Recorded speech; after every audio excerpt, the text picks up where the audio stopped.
Button. All right. And we are live. Welcome to the Iron Lords podcast, episode number 51. And it's another glorious Sunday, and we are back at the round table on the Lord's Day. Salute the Lord Anchorman for holding the Lords down last week in my absence, but I miss my brethren dearly. So it feels good to be back talking games once again in the realm of the Lords. We've got a very special guest, Metroid Prime 4 rumors, Unreal Engine versus Xbox One X, the future of PUBG, and the decline of fighting games to discuss. So we're going to get right into it. I want to introduce a Lord who I consider one of the best young riders in the game. Similar to the ILP, this Lord was recently knighted into the Inner Circle Network. Displays a tremendous work ethic, extremely balanced viewpoints, and has always been a friend to Tick and the Round Table. Introducing the editor of TICGN.com and the Lord of Computer Science and RTS Games, the direwolf and original Geralt of Rivia, welcoming back to the realm of the Lords, my man, Lord Samuel Tolbert. How are you doing, sir? I am doing very, very well, my lord. It is fantastic to be back here with all of you lords at the round table, and it's fantastic to make my debut as a part of the Inner Circle Gaming. Woo! Say it again. It's really good. Nick is on fire. We are all doing awesome. Let's get this show on the road. Let's get it going, man. Brethren is in the building. I love it. It's Tick Fam night. No doubt. And of course, we have the four horsemen of gaming, whose usual suspects at the round table.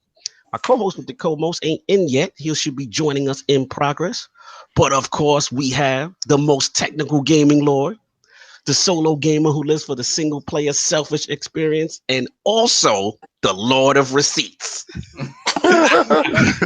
Mr. Offline Profile Illuminati himself, my man, Lord Sovereign. How you doing, sir?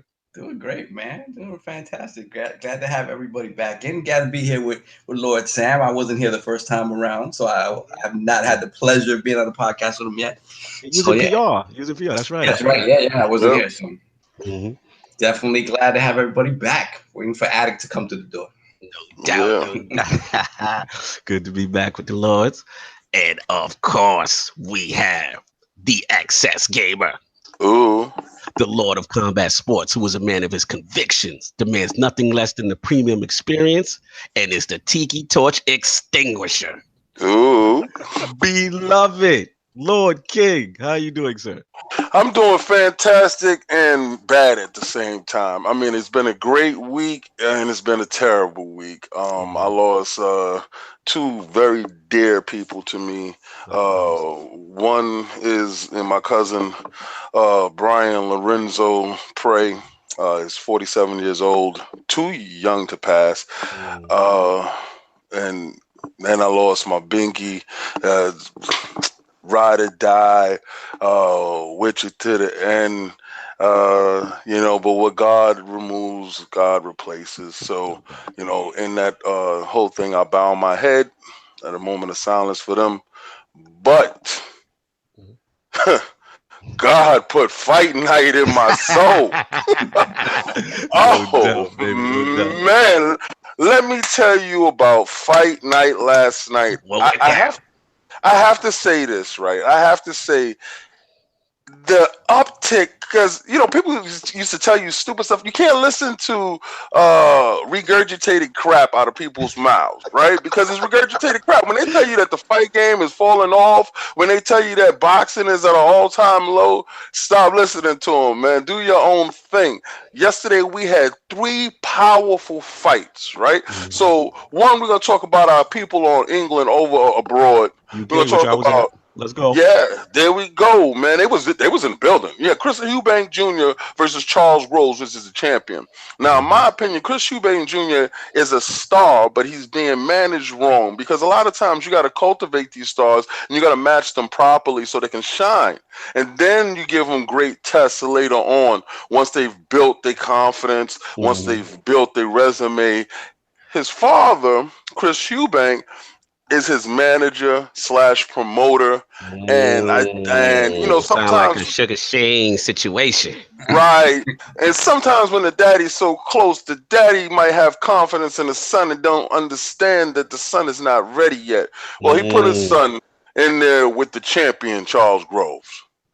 Charles Groves is at least a foot taller than his boy, with a longer reach and a nice right hand. And what you got for the evening was a thorough jabbing of the face and a smooth right hand to the side of the head. Chris Eubank, with all his gulliness, tried to fight through it, but he lost in a decision to Charles Groves. My hat's off to Charles Groves, and listen to all the crap Eubank Jr. was talking, and proceeded to lump the side of his face up to teach him the smooth lesson that you talk with your hands and not with your mouth. Damn. Then we had Devin Alexander versus my man Victor Ortiz. Now, my man, I quit. Yeah, I quit Victor Ortiz. Ain't that the dude that Floyd slapped with the bell hit and knocked him, leaned him a little bit? That's the boy that headbutted Floyd Mayweather out of frustration and proceeded to give him dap for 4 hours. What he did yesterday with Devin Alexander, those two semi-washed up individuals, and this is what I say with semi-washed up, when you get two people, when you get two fighters at the crossroads in their lives and they're fighting for that meal ticket, you get some of the best fights, brother. And these two hungry, washed up, like this crackhead fight. It's kind of it's bum fights. Bum fights. You do bum fights on YouTube. It was bum fights for high stakes bum fights. And these brothers proceeded to entertain you for 10 smooth rounds of hard fighting, which I thought Devin Alexander won, but in some weird poetic justice, a draw was given because Victor Ortiz was pushing the fight. And you had some people rooting for Victor Ortiz with their heart, like, don't give up, brother, keep fighting. He had a swollen eye and he was in the mix. It was beautiful. But last night, the final fight, you had Danny Garcia versus Rios. Oh my God. I don't have too many man crushes. I got my man crushes. But outside of your Lord and Savior Phil Spencer? Oh, you know what I'm saying? Like he's the only begotten son. Yeah, he's the only begotten son. So we're gonna have to keep him on a different pedal. But as we're talking about performers in these streets, Danny Garcia in this boxing ring is probably one of my favorite fighters. He is not the flashiest. He is not the best boxer. I don't know what's so special about him that I am enduring myself too, but I guess it's his Philly heart. The dude doesn't back down. He's like my dog, Sir Benjamin Johnson. Oh yeah, I forgot about Sir Benjamin Johnson last night when I came over to Lord King's house. Listen, Sir Benjamin Johnson is not a year old yet, but Sir Benjamin Johnson will kill for the king. Let me tell you this, okay? Lord Cognito found out. I told him, do not take your hands out your pockets because he will remove your hands. Okay? Yeah, he's the original dire wolf, Lord said. Yes. Dog. Oh Lord. So continue, Lord King. Last night, Danny Garcia and Rios, they were pitted against each other, and Rios is a come-at-you tank. Danny Garcia is a sharp-shooting boxer, slide to the slide, a hard-hitting counterpuncher. He hit Rios with a right hand that proceeded to remove his bodily functions from him. It short-circuited his brain with the right hand. His whole body leaned out like he faded out of the picture, like somebody removed the battery from his spine, because he was going good up until he froze him with the jab. Then the right hand came over the top. And it was over. And he tried to get up valiantly. Rios got up and he was trying to fool the ref, like, I'm good, baby. I'm good. Just let me just do this. So the ref called his bluff and said, walk to me. When he said walk to me, his legs said, what you talking about? You want to dance right now? We gonna pull his dance out right now. And he was like, nah, brother, you try. He gonna kill you. You go back in there. So last night, I was so tired yesterday, but the adrenaline kept me going for this fight game, this thing that I love, that I hope comes across, that you guys can actually hear it, and maybe y'all go check it out. I will say this, Lord King. I did see a clip of it, and it was literally exactly how you described it. And I'm just like, he thought he was good after getting dropped. Like, he really thought, like, okay. And then the ref was like, okay, you ready? He's like, yeah. His body said, no, thank you. His body said no, and the ref, like you said, called his bluff and said, I'm going to save you from yourself. I did catch that clip. I didn't know that was the main event, but I did see it, It looked fantastic. Man. That was one of the best short circuit punches I've ever seen, because it just stopped him dead in his tracks. And the thing is that he telegraphed it, because he was like, all right, he's getting tired. He's throwing out lazy jabs. So he throws out a lazy left jab and doesn't bring his hands back to defend himself. The right hand came right over it. Like, he telegraphed the entire thing. It was one of the cleanest right hands I've ever seen. Because he didn't hit him head on, he hit him sideways, and he leaned sideways. It was like a soul snatcher. It was the most soul snatching punch that you could ever throw at somebody, and it was like, thank you, I'll take that soul. Oh God. Yeah, man, I did see it. Shout out to Lord King for our combat sports recap. I believe UFC is today, right? I believe Derek Lewis. That's the only fight I want to see, because he's in the heavyweight picture, and now that the whole Stipe versus Cormier is going down, I want to see where what is this? Derek Lewis, I believe his name is. Yeah. That he's someone I've had my eye on. He's a beast. He's got to work on his weight. You know what he kind of reminds me of? King kind of reminds me of like a heavyweight young version of Rampage in his prime. You know what I mean? Just real aggressive. You might like this kid, so be on the lookout for him. He fights tonight, and I believe he's fighting a young, good contender. So I want to see where he places, because if he does well, he'll be in the mix with the Stipe and the Ngannous and I love how Dana is working it over there, how he pits these guys against each other. There's no soft touches for anyone. No doubt. The main event, we got Cowboy Cerrone though versus I like him. Cowboy, like, I gotta give it a Cowboy. Cowboy will come out there. He's always going to give you a good fight, and some nights he's just not there, and he'll get stretched. Yeah, like what he did with Showtime Pettis, my boy Showtime Pettis. Exactly. Well, shout out to Showtime when he was good. When he was good, that kick, Showtime. Exactly. He's seen better days though, but like, I think Cerrone, that's why they keep Cerrone around. Like, he's willing to fight anybody. True. And he's always going to give you a good fight, and he may go out in a blaze of glory, or he may flush this guy out. Medeiros hits hard. He's an in-your-face type of fighter, so it should be a good fight, man. No doubt. Yeah, looking forward to it. So, of course, it is Lord Cognito here, spreading that gaming realness on the ILP, not telling you what you want to hear, but what you need to hear. I mean, it feels good to be back, y'all. I was hurting. I was in the UK hurting. Listening we missed you. Anchor, I love you, bro. I love you.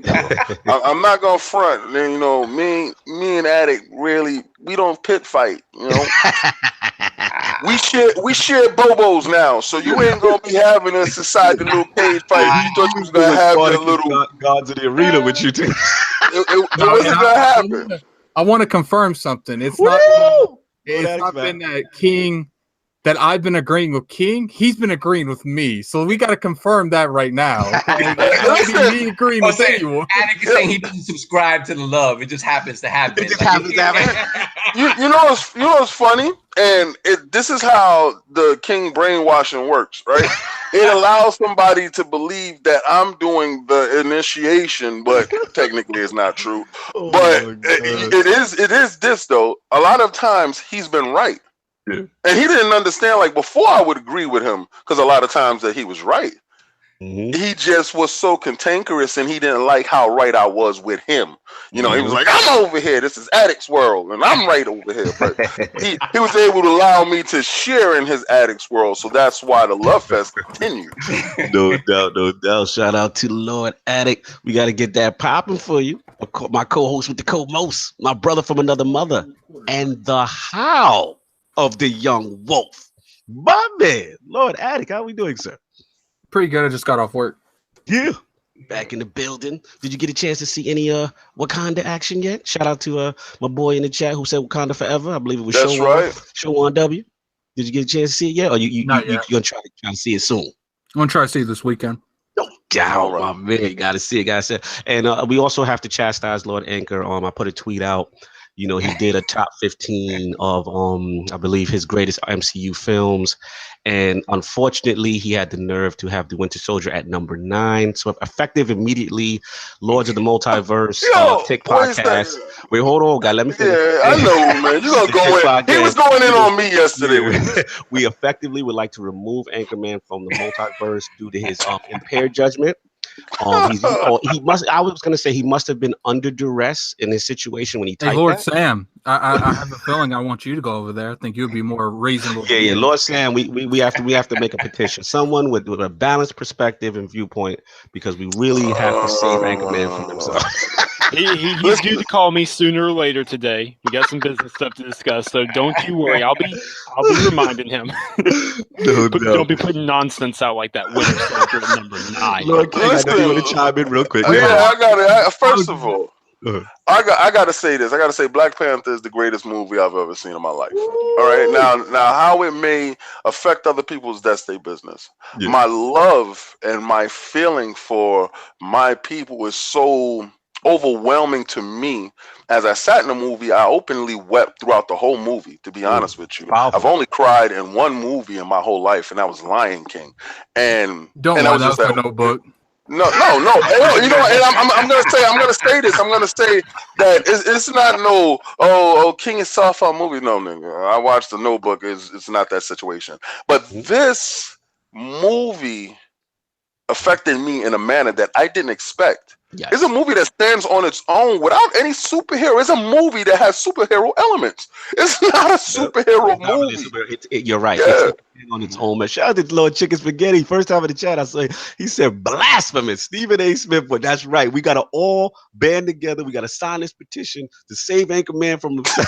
Okay, the Winter Soldier thing, he went in on me yesterday. We talked for at least an hour when Lord Cognito showed up, and he asked me my top Marvel movies, and he didn't like my ranking of Winter Soldier. I'm very disgusted with you. Yeah. Right? Yeah, me and you will have to have a sidebar. He didn't like the fact that I love Age of Ultron, and I love it for different reasons. God. I believe a movie is defined by the villain. All right. The motivations of each villain has to be in line with the heroes in an opposite direction. He has to have a motivation that he believes to be so pure and so right that if you look at it from his perspective, you're like, he is kind of right though, but he's just doing it wrong. Like human genocide, because we are a cancer on this planet, is completely wrong. But he's not saying anything that's wrong. You know, so you have to say, man, I really feel for him as a sentient being becoming sentient and wanting to destroy the inferior because the dominant species always takes over. We have done it, and this is how it goes. I get that. I get that as a villain. Like as a villain, his motivations are amazing because he fully subjects to that. He prescribes to that completely, 100%. Right. My thing is the movie surrounding him. That's you. All it is. That's my and that's why it's my list. That's why it's my list. You understand? So Lord Cognito did not like where I put Winter Soldier or Civil War. I'm not gonna stop besmirching the great name of Winter. So, and I challenge y'all, because I swear y'all probably have not watched it within the last year. Rewatch that movie, because I'm telling y'all right now, I don't like Captain America. Lord Sov, Lord Kaibatsu, we was out in the parking lot with Lord Marlonius. We were all arguing at the end of this. At the end of Black Panther. Black Panther, I got to rewatch because to me it's so impactful it's in its own thing, right? I Yes. need to rewatch. It's such a powerful movie, right? So I got to rewatch it, and then I'm gonna come back and see where Black Panther, where I put that in the grand scope of things. But Winter Soldier, y'all gonna stop besmirching that. That is nearly a flawless film. But I'm gonna stop because I'm gonna leave that for the multiverse. I'm gonna stop. I think we all gonna have to join in on the multiverse. It's gonna have to be one. an Iron Lord podcast, Invades multiverse, exactly, collaboration, ranking of the top MCU movies, right? Don't you love how they're volunteering me to be on another podcast a week? Yeah, you in. You gotta watch Black It's going to be an event. The Inner It's gonna Circle be an Civil event. War. You know what I'm saying? Shout out to Fave, shout out to Undead, shout out to Mike P. The Truth, the Premium Brit, all y'all. We are coming for Anchorman's credentials for MCU films. Shout out to Requeno, but Ragnarok is my second best film. So Lord, watch your mouth. We gonna get into these games. Now that we got Lord Sam here, he went through our combat sports and our MCU foolishness. Let's get to Lord Sam. What have you been playing this week, Lord Sam? Oh, good Lord. What have I not been playing this week? Let's see here. For starters, I have been playing, I mean, come on, you all know me. The X Enhanced patch for The Witcher hit, and I was like, right, bye, y'all.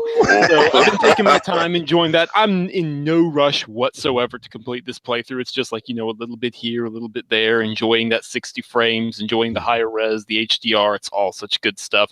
Such a fantastic game. Such an incredible story. CD Projekt Red, they are the devs. They're number one in my book. Mm-hmm. Awesome. Then, I don't know how many of you read my impressions, but I've been playing quite a bit of Crytek's new game that is in closed alpha called Hunt Showdown. Now, how many of you have heard of that? How many of you Talk to us about that one. No, talk to me. Okay, so it was originally called Hunt Horrors of the Gilded Age back in 2014, but Crytek, as we all know, went through some extreme financial problems. A lot of studios got closed, unfortunately. Lost my goddamn Rise. Yes. Don't even remind me about Rise. Let's not go down there right now. But Crytek, the main studio in Germany, seems to be doing a lot better. And last year at E3, I had a chance to talk to some of the developers and see a private showing for this new game that had reemerged from the closed IP. Retitled Hunt Showdown. And the basic idea is it takes place in an alternate universe, 18th, 19th century. British Empire is at its height. But there's something wrong in the world. Colonies are disappearing. There's these mysterious creatures coming out of nowhere. It's all very gothic and otherworldly, very demonic, very disturbing. So you play, it's a multiplayer. We're playing a Mass Effect prequel, right? No, it's not a Mass Effect prequel. It's a multiplayer game where you can go in alone or with one other friend. You load up on all your equipment beforehand, so you got to choose how many Molotov cocktails you want to take, whether you want a double-barrel shotgun, a revolver, any of that stuff. And you go in, and the job you do is you take a contract to find and kill some particular beast. It might be a giant spider the size of a barn roof. It might be this butcher with like a twisted goat head and ragged limbs attached to its back. All very disturbing, visceral stuff. And what makes it really cool is if your character dies in that match, they die for good. Oh, so they have permadeath, almost like a permadeath kind of thing? Permadeath, yes. Nice. And you maintain a roster of hunters in your employ. Referred to as your bloodline in quotation marks. And so you choose which hunter you want to take. You can actually enter the match and then decide, nah, screw this, I'm leaving. And it's perfectly valid. You can just walk right out and you can do that. And so by doing that, you choose whether or not you want to level your hunters up, who you want to retire, stuff like that. They're going to be revealing a lot more of the world building lore. So it needs more optimization. It is definitely in closed alpha right now, but I encourage you all to pay attention. Definitely sounds like my kind of game, though. This sounds like a definitely Lord Addict. I can see you with this big time. Here's the best way I can describe the setting. Is first-person Bloodborne. The first 10 minutes of Bloodborne in first person. Wow. That's probably the best way I can explain the setting. With permadeath and the roster of wild. I've seen some of the gameplay. The gameplay is really cool because the premise is that you get put on this map with there's multiple different teams of two. Right? So and they don't tell you how many. That's the thing. Yeah, they don't tell you how many on the map. How many other players are out there. Okay. This sounds really good. So this has been taking up a lot of your time now. It has been. I put about 20 hours into the closed alpha right now. They're doing some server maintenance, and I'm waiting on a big patch. They're being very transparent. They have a roadmap of what features they're going to be adding. They're taking feedback for literally everything. They really want this to be a success. So I encourage everybody here, pay attention to it, because Crytek could be coming out back on top. You know what's funny? You said that, Lord Sam, is that I've always actually been a fan of like the Crytek engines. I like I said, you call it with my Rise love. I still think that is a technological marvel. And you think about it, at that point, remember, the Xbox One X had the Kinect still taking the 10% extra resources. The SDKs were old. You know what I mean? Like it was, and for that game to look how it looked, I remember putting a tweet out. You know, I hit up everybody involved with the project, including Phil Spencer. Just like, man, I would love even there's not going to be a sequel. Man, I would love a 4K enhanced version of that on the X, just to see it in old, because it still hangs up now. It still holds up now, man. CryEngine is a beautiful thing. Yes. Not the easiest engine in the world to optimize, but it is a beautiful. Absolutely. Prey used it, and those shots of space with the debris floating around the station, it's breathtaking.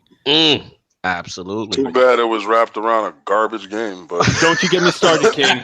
No.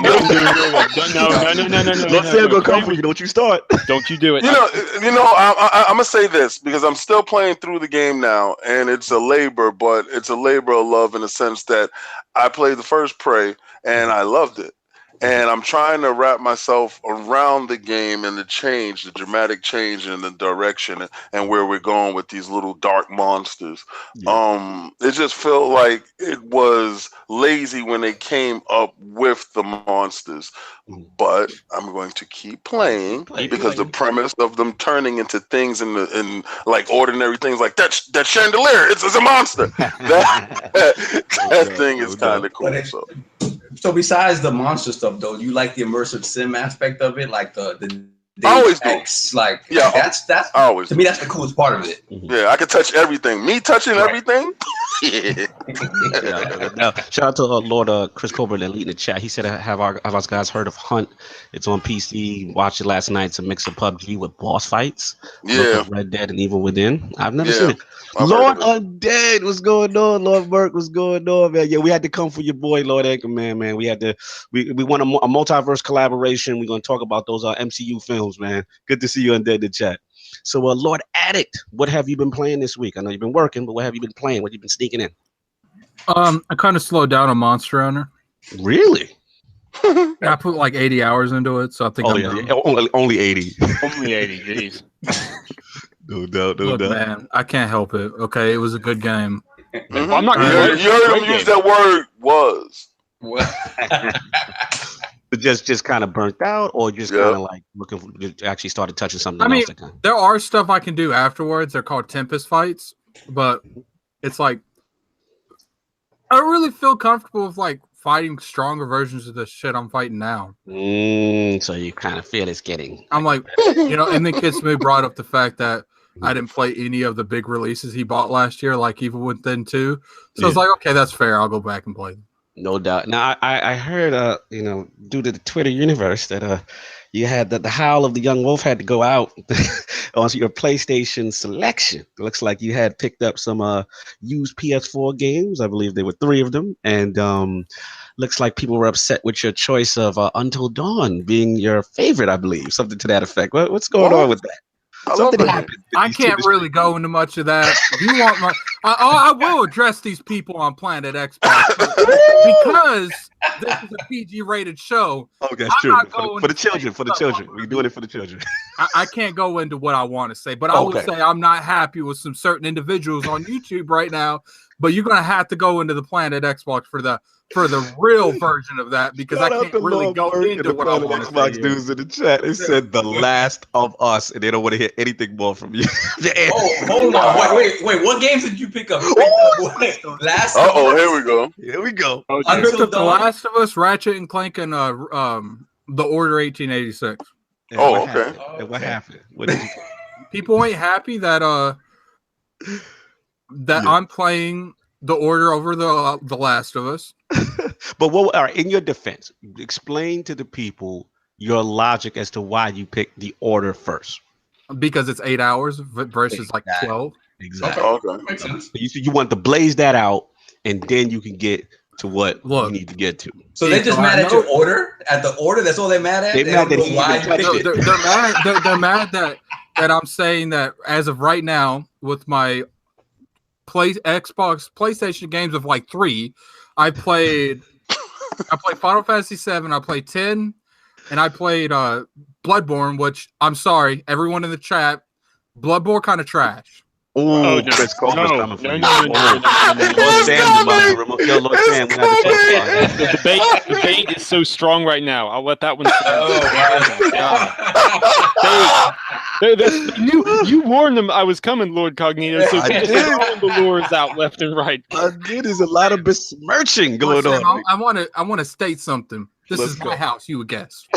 Oh, but we're all tick fail. Bang, bang. No, it's not that Bloodborne's a bad game. It's just I had to force myself to play. Maybe it's because I had Persona and stuff that I want to play more than it. So it's kind of like making me not want to play it more.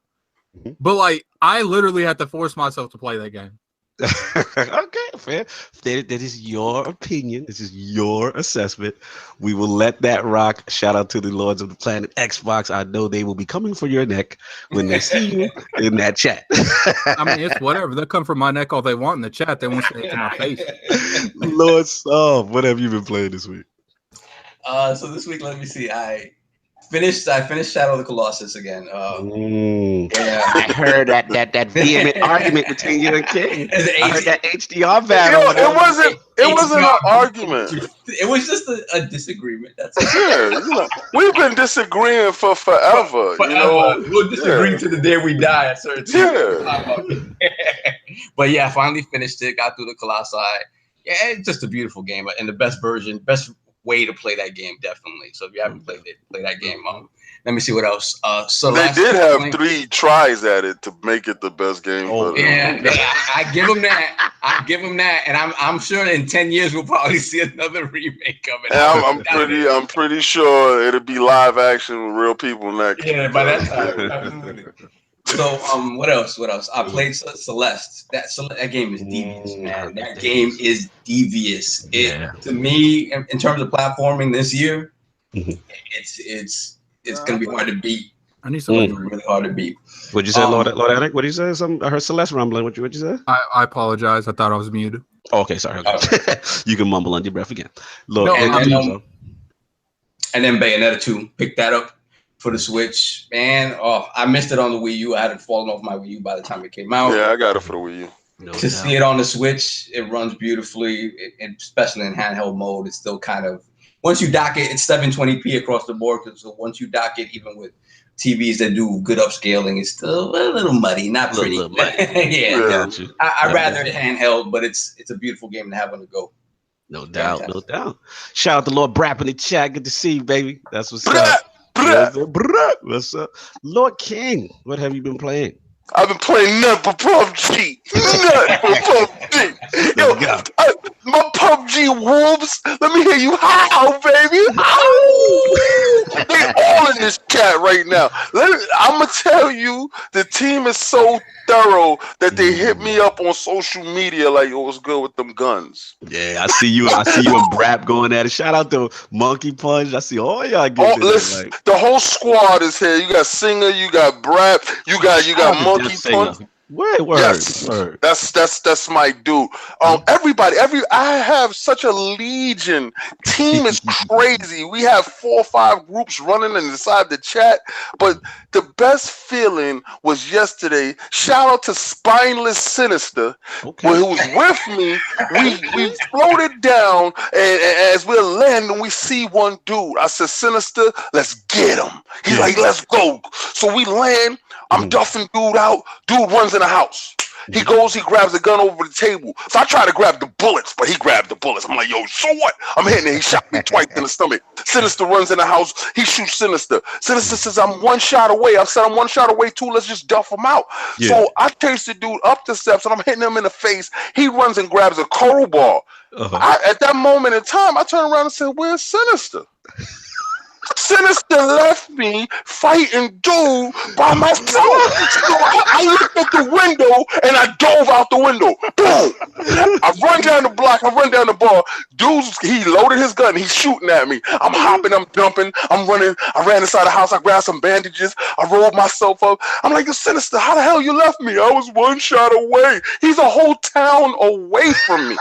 Yo, so I grab a book bag. I load up. I get my helmet on. I get my guns right. I said, I'm going to go hunt this dude. This dude has to die because he made me run in the midst of battle. Right? That can't happen. You ain't going to chase me out of my barn. That was my barn. So Sinister's in the next town. He gets murdered. I said, good for you.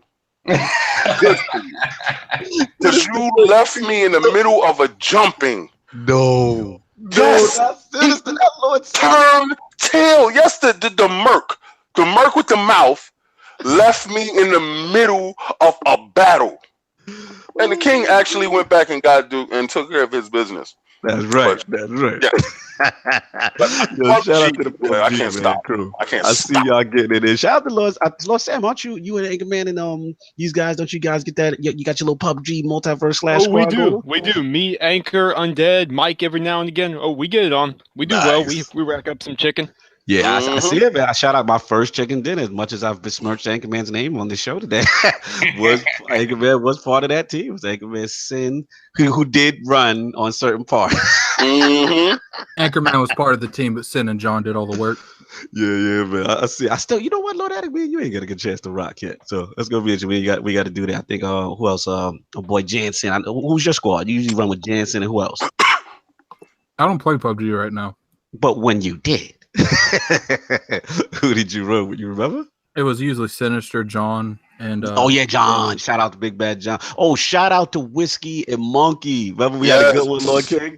Yes. That was fun. Whiskey was with us. We indoctrinated him into it because he didn't understand how addictive this game was. Absolutely. And I said, being that you're ex-military, you're going to get the feeling of it. And literally, was the first 5 minutes. Yeah, he was. Yes. I think we got a chicken dinner too. Yeah. Oh, that's what's up. We got a chicken dinner too.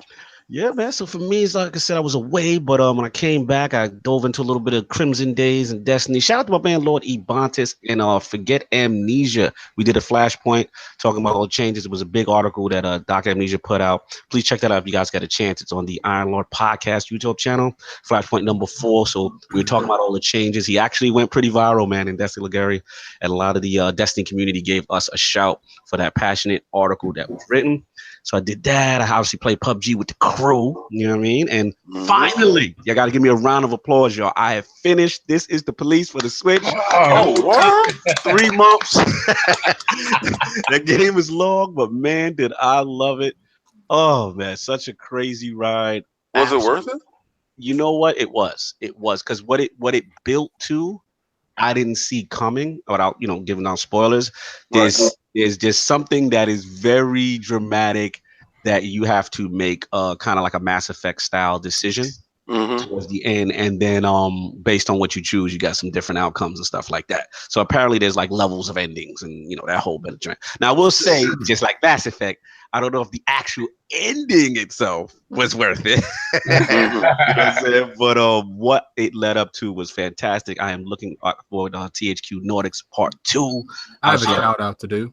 Well, put that shout going, baby. Get that shout going. What you got? Shout out to Anchorman for this dope thumbnail. Woo! Oh, yeah. The thumbnail was lit, but I still have to challenge him on his MCU. But and also I've been playing. Picked up on a whim, Kingdom Come Deliverance. Ooh! I knew you was gonna get that because the King's failed. You know what? King's failed. Yes, I knew you was gonna get it. Lord King knows me well. Lord King knows I used to be a fiend for Kingsfield.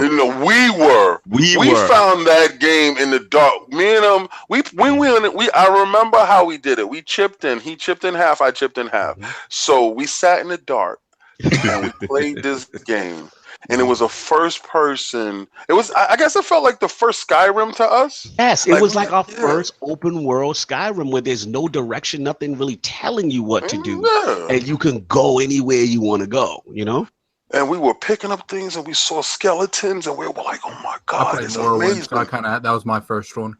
Yeah, so when I saw it, it automatically harkened back to it, and I knew you was gonna get it, and I was gonna ask you what was gonna be, because I was hoping that you played it now, because I saw Anchor had the dev on his on the multiverse, and I really wanted to listen to that podcast. I'd be catching up between everybody's podcasts, but he had one podcast that was let me give some shout outs too. Shout out to Multiverse. Obviously, please check that.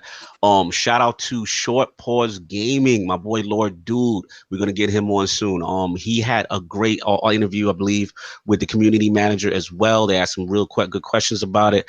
And also shout out to NLG. They're gonna have something going on tonight. Please check them out. Again, Kingdom Come Deliverance. I'm kind of championing the game. Look, I'll say this about it.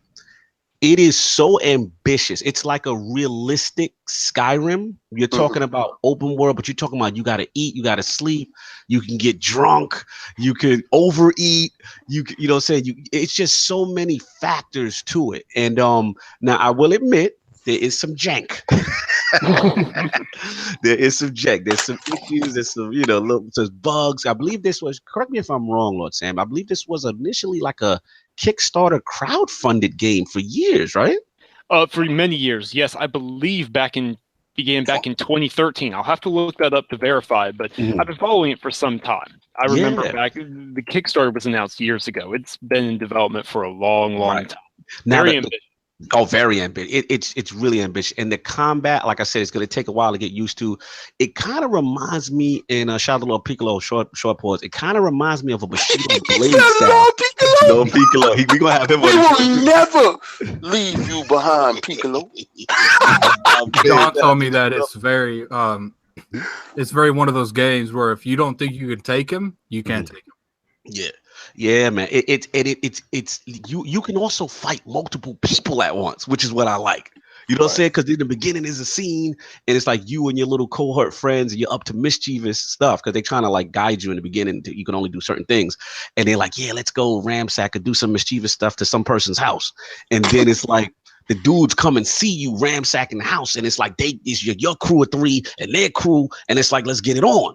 And then y'all fist fighting it out in the streets, Lord King. And it's like, but you can pilot your man. Like if your man get jumped, like, oh no, you're not gonna jump my man. I'm gonna hit you from behind. Like it's funny, and it's like it's a lot of complexity to it. I will say the combat may not be for everyone. It's one of those things that you could tell it if you master it, it could be real fun. So shout out to Kingdom Come Deliverance.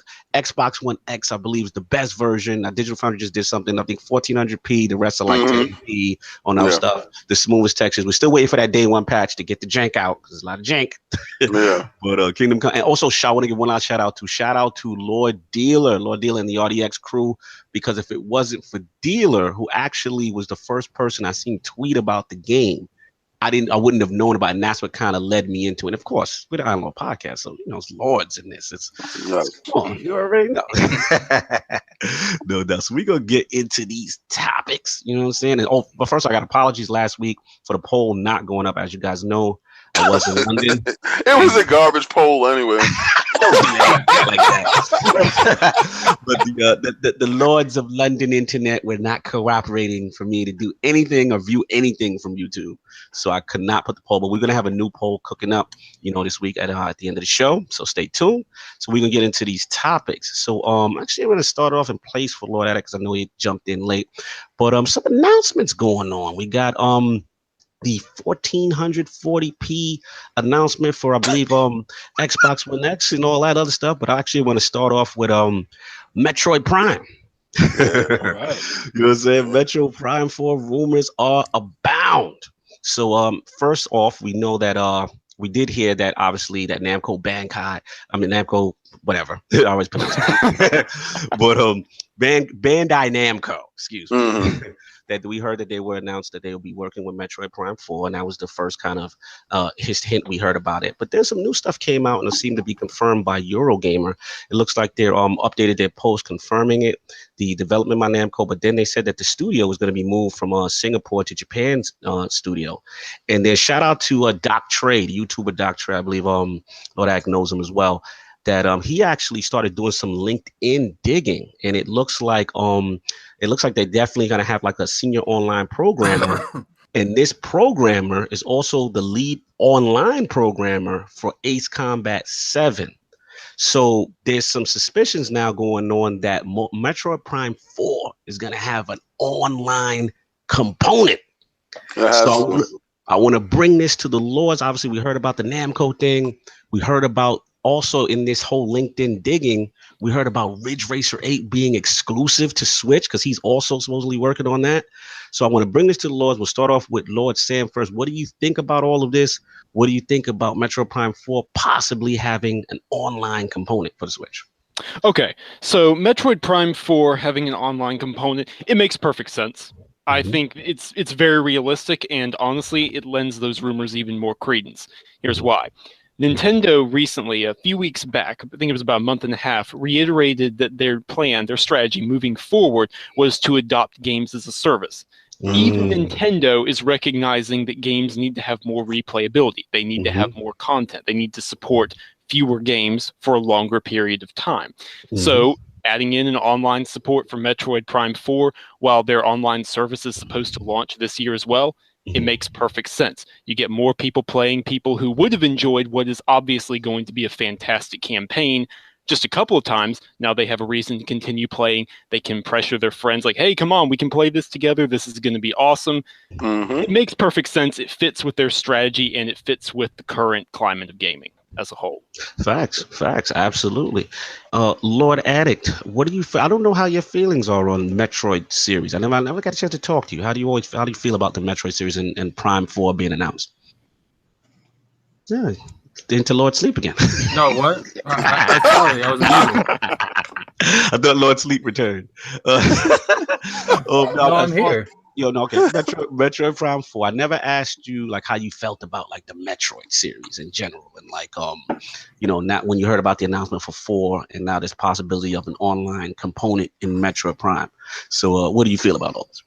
Well, first thing, before I even go into this, is King, you can't talk for this whole segment because I know you're going to talk. And I don't feel like hearing it. I didn't really play any of the older ones because I was too young. I started with Metroid Prime. King, shut up. The young boy. I'll try Metroid Prime 4. I mean, it's these days, like, there's very few of Nintendo's IPs that I actually mess with these days. Yeah, I could tell you've cooled on your Switch. Like, you've cooled big time. I can tell. All right. I see where you at with it. Lord Solve, Lord King, what you guys feel about these new ones? Why would you think I would talk during your segment? I just that was really random. But I understood that if you came in on playing any Metroid game, it would be Prime. So of course, your perspective on the series would be a little bit different than mine. I started when it was, the 2D, find everything, open up this segment to get to that segment type of thing, backtracking game. And when they went to the Prime format, which was still backtracking, it was still a great game, the first person stuff. Sorry, the chat is regurgitate Lord Sleep is bad. I'm sorry. I haven't seen Lord Sleeps in a while. It was just bad funny. They're terrible. But no, I want to see Prime. I want to see what Evolution is going to be, because that crap that they released on the 3DS, the wetting of the bed that they put out there, where Federation Force. Yeah, just take that. No, I'm not, but I understood it was a test ground for their multiplayer. What Nintendo does is sometimes they'll throw out a random game with a good name on top of it to see if it sticks. That's one of the games that you will forget about. Sometimes the games hit, like the Zelda Cross Swords. Remember that? Like, it's 4 Zeldas running around on screen. So that was kind of weird, but they tried to do it again with the Metroid type of thing. And they just wanted to see what works and what they can push going forward. Like Lord Sam said, it's games as a service. Nintendo understands, and they see people making money over a long period of time off of one product. And what Nintendo's never did was drop the price of their games, but now they can implement parts in their games with DLC that can get more money and more value out of games. I think Nintendo sees that, they're going for that, and they're going to probably do it better than everyone else, being that their system is on dual format. No doubt. Shout out to Chris Colbert. He is going so hard on Lord Addict right now. He said, he Lord Sleep, but he awake on Planet X. Wow. Wow. They coming for you, Lord Addict. Oh man, they coming for you. Lord Salty, Why what don't you up? come address me on Planet X? Oh, the young one. No doubt. So in general, was it Lord Salty? Did you chime in on this? No. I mean, King pretty much took the words out of my mouth there. I think, that Federation Force was a test bed for this sort of stuff. Even back in the day on the DS, Metroid Prime Hunters, it's something I think when you talk about games as a service, Prime is that series that's perfect for it. It's a first-person shooter. You can create a lot of content around that and keep people coming back besides a single-player campaign. I think Metroid, it's a perfect opportunity for them to take Metroid and elevate it to the level that a lot of people see it at, but it's not really at, in terms of the public consciousness. So it's going to be interesting to see what they do with it, and adding online is an obvious choice. And what's interesting is that, I mean, they've made statements indicating that what they're going to do with their online in general is going to blow you away. So I don't know Nintendo to be hyperbolic about stuff and make statements like that. So I'm interested to see what it is that they're doing with their service and how that specifically is going to apply to Metroid Prime 4. Should be. Yeah, I mean, I want to jump in too. I mean, this is kind of interesting. It's funny as much as I'm joking with Lord Addict and whatever, but it's just like, oh, shout out to the original NLGs in the chat. Oh man, shout out to Mullis, man, good to see you. It's interesting because I'm kind of, as much as I'm clouding Lord Addict a little bit, I'm in the same boat because my Nintendo history with Metroid is not that deep. Like I've played them obviously a couple, but I've never really got like in depth. So when I heard about this, and then I feel about this way, I feel, Lord Solve, like I feel like the only thing lacking as far as genres for Nintendo is FPS. Now, obviously, we know Doom came out. We know Wolfenstein. God bless their souls, how they going to do that port. You know what I'm saying? But I should have looked at it. So it's like, I always feel like that's the only thing. And, let's be honest, like for the Xbox, that has a lot of hardcore FPS. That's a big thing. So I think that genre definitely needs to be addressed. So I heard they were supposed to have a labo function. You're supposed to put the backpack of the cardboard on and put it around your head to be the VR cardboard. I wouldn't put it past them. I mean, you know what's funny? I wouldn't put it past them, and I wouldn't put it past the fact that it would be successful. It's gonna come with a free labo. The thing about Prime is that when you look at the campaign isn't your standard FPS. Your campaign is very much a standard Metroid game in first-person format. So it doesn't lend itself to like sort of multiplayer stuff. So anything multiplayer in terms of PvP would have to be something more in the vein of a regular FPS, and that's what brings people back in, right? So I think that's my thinking. Like whatever multiplayer is, it's going to be more in the vein of a traditional FPS, because whatever Metroid Prime is as a campaign is much different to a regular FPS. Gotcha. Yeah, so it's just like, for me, it's one of those things that I'm very curious about this, because let's be honest, like Metroid is also, as great as it is, it's not really the selling franchise for Nintendo, right? About their IPs. It really doesn't do like a Mario or Zelda, so I feel this online component could be pretty huge, because you're giving longevity to the game, Right. So I'm very curious to see how they attack it. And then on a side note, I definitely am curious about the Namco involvement. This guy obviously has done Ace Combat before. See how that goes. And we haven't really got into this. What do the Lords feel about this Ridge Racer 8 exclusive to Switch stuff? Like, what the Lords with this? Right left. Yeah, talk to me, Lord Sam. Where you at with that? I'm gonna be honest. I have no idea where I'm at with that. I really, really don't know what to say, meme potential aside. Yeah. Let's just wait and see what happens. There's not really as much evidence, not as much smoke for a good fire going there, but who knows? I mean, stranger things have happened, so let's just hold back. I hear you. I'm curious for Lord King, because I know Lord King, me and you, in our early PlayStation days, Ridge Racer was like that. Was that deal? Remember when Ridge Racer was that deal? But it's not that deal anymore. So the fact that it latches onto a console that can revitalize it and name, because I think Need for Speed revitalize its name by coming out with different iterations of it, like, you know, just different ways to play it. And they got a little pocket that they're in now. Ridge Racer needs that same pocket on the go. Can it be the best racing game on the go? Yeah, that'd be crazy, right? That feeling of Ridge Racer is back. You know what I'm afraid of? It'll probably be Ridge Racer HDR remix. And you know, this time it'll have tires. Remember when we found out it didn't have tires? Oh my god! It was just a spinning texture. It was crazy. It was the most bizarre thing that we saw on the PlayStation 2. And we shout out to Lord Rick who's passed away, but he showed me that the car didn't have any wheels. That which version was this? That was the Ridge Racer 2 for the PlayStation 2. Ridge Racer, whatever version came out for the PlayStation 2. Now, when you play the game and you're in the car mode, right, the car bumper is so close on the screen that you don't see the tires. But if you angle it in a position, you can notice that there's no back tires to that car. So, I mean, it was a polygon that they felt that they didn't need to put in. But hopefully... this Switch one will harken back to those days and bring back those memories. Show out the Lord Snigger doing the voice. Ridge Racer. Oh man, that brings back memory. I mean, it's just funny because I guess I've fallen off so much off of Ridge Racer due to Forza. We all know Forza is for the most part the king. And you better get it in the chat, Lord King. Lord Sinister is there. He's defending his PUBG honor. I don't know what he's talking about because I have people, actual factual people that was there that can.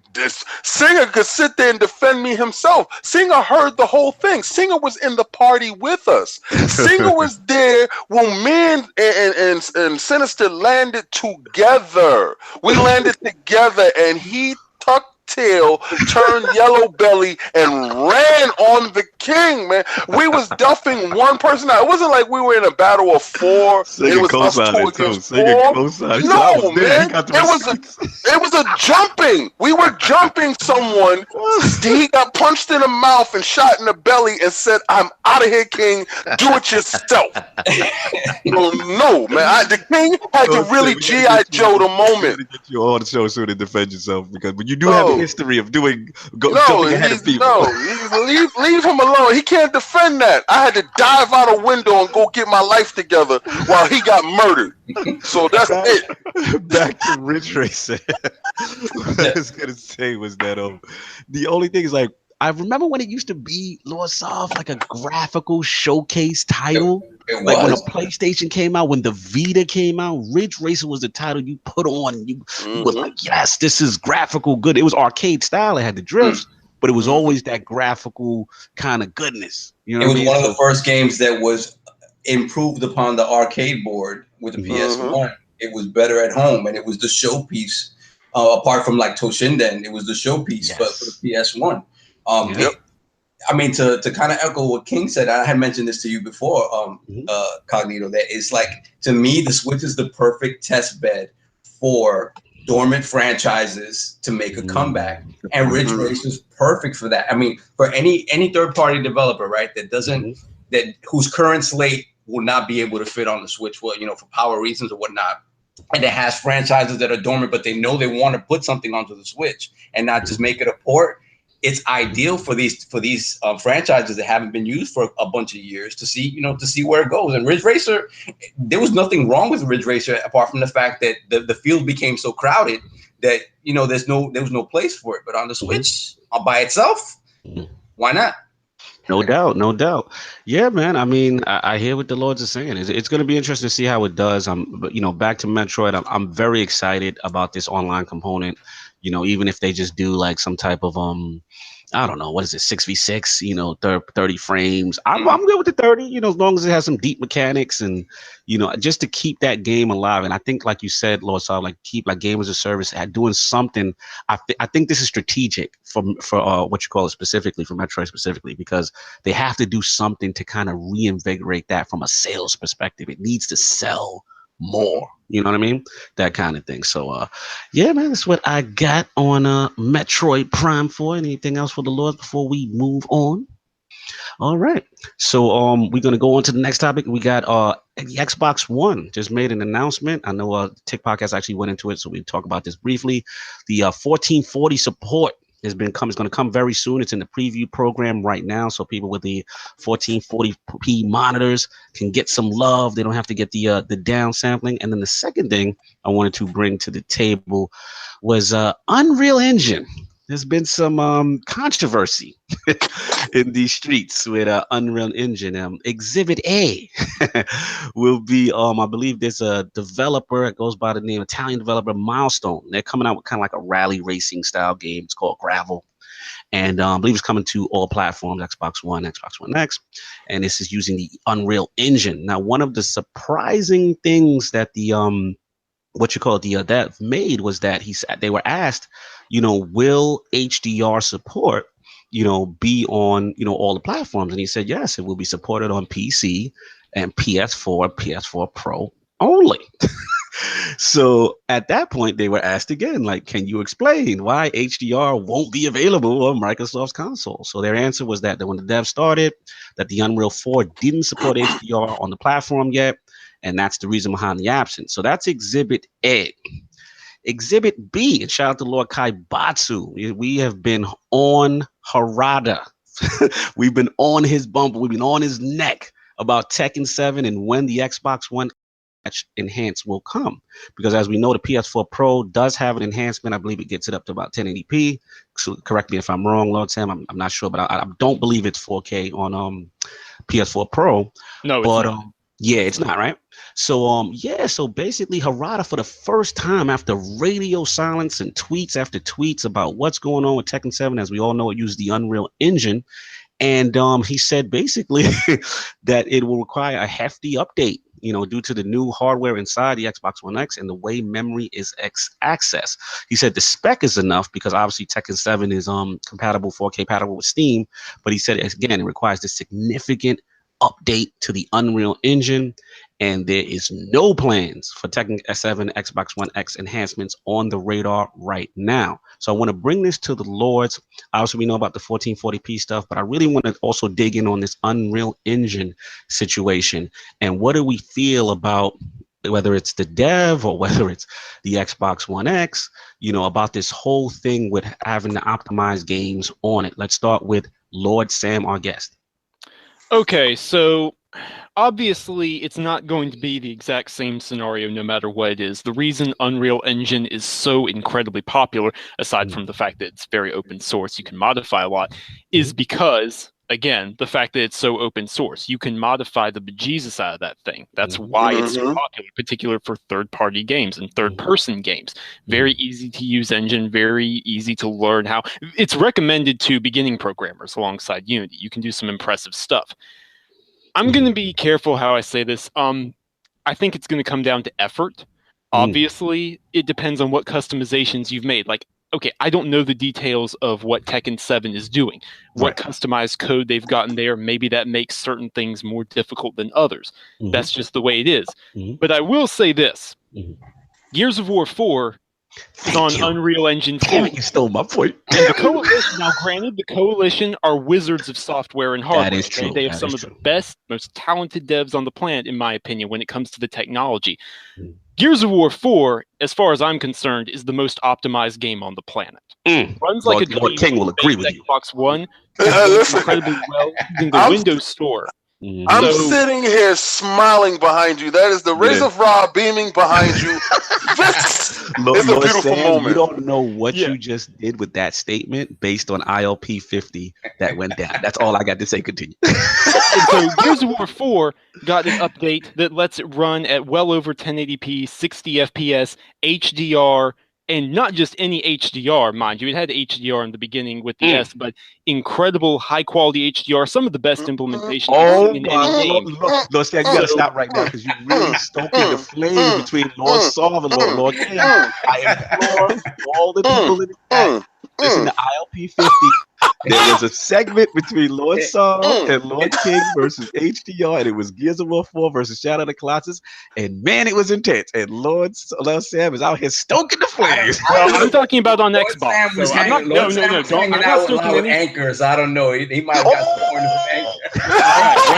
All right. Let's reel it back in. Yo, time out. He's gonna reel it back and he's gonna say exactly what I said. The Shadow Colossus is great for them. We're talking about on the Xbox platform here because that's where the discussion was. Thank you. Gears of War 4 has incredible HDR implementation. It's an incredibly well optimized game, and it uses Unreal Engine 4. At the same time, the Coalition are some of the most talented devs when it comes to hardware on the planet. So it comes down to the developer and how many resources they're willing to pour into it, whether or not they think it's worth it. That's what it comes down to. No doubt. Harada said it. Harada said it that it's going to require a lot of work. He didn't say it's impossible. He didn't say we can't do it. He says it's going to require a lot of work. And then so therein lies, the question: how much work is he willing to put in at this point? They're working on Soul Calibur. They're working on other things so. It's just a matter of whether they think it's worth it to pour the resources into doing this for this particular platform when it's easier to do on the other platform at this point in time. It's the same thing I was saying. Like when this first came out, I'm like, wait a minute. He said HDR isn't available for the platform yet, and I'm like, well, HDR was implemented on Xbox before PlayStation. Period. Like, so what do you mean it wasn't available for the engine? The first taste of HDR that the engine had was on Xbox. Like it doesn't make any sense. To me, it was just like it's a matter. I never want to call anybody lazy. Right. But absolutely. We want to refrain from that. But is it confusing, isn't it? It is very confusing because they make it seem like it is this mountain of a technical feat, right? And it just doesn't make any sense to me. It really doesn't. Shout out to Def in the chat. Correct him if he's wrong. He's saying Fortnite has HDR and that's Unreal Engine. Mm-hmm. There's just some confusion I have. I can tell you what it is. Oh boy, here we go. I can tell you what it is. Illuminati no, it's not even that. It's not even that. It's you know what they did? They said, all right, let's slap this together. They probably had a couple of developers working on it. They said, let's slap this together. And they thought that it was going to fly under the radar. They was trying to do it like how they moved back in the days. You can't move like that anymore. These dudes are dissecting every last patch, every last DLC, every piece of code. You have people digging through code to look at what was thrown away to say, oh, he didn't do this. They're calling devs out now. So no more of that. And I'm not calling any dev lazy. What I'm trying to tell you is don't put it out if it's not ready. Don't half-bake anything if it's not ready, because you will be dragged through these streets, and these guys with these tiki torches and these khakis are not playing. You understand? Like, he turned something that was supposed to be a positive into a complete negative. How would you say that Unreal Engine 4, it's real hard to put the HDR in it? Retard? Now, let me explain one part to you. It's baked into the system.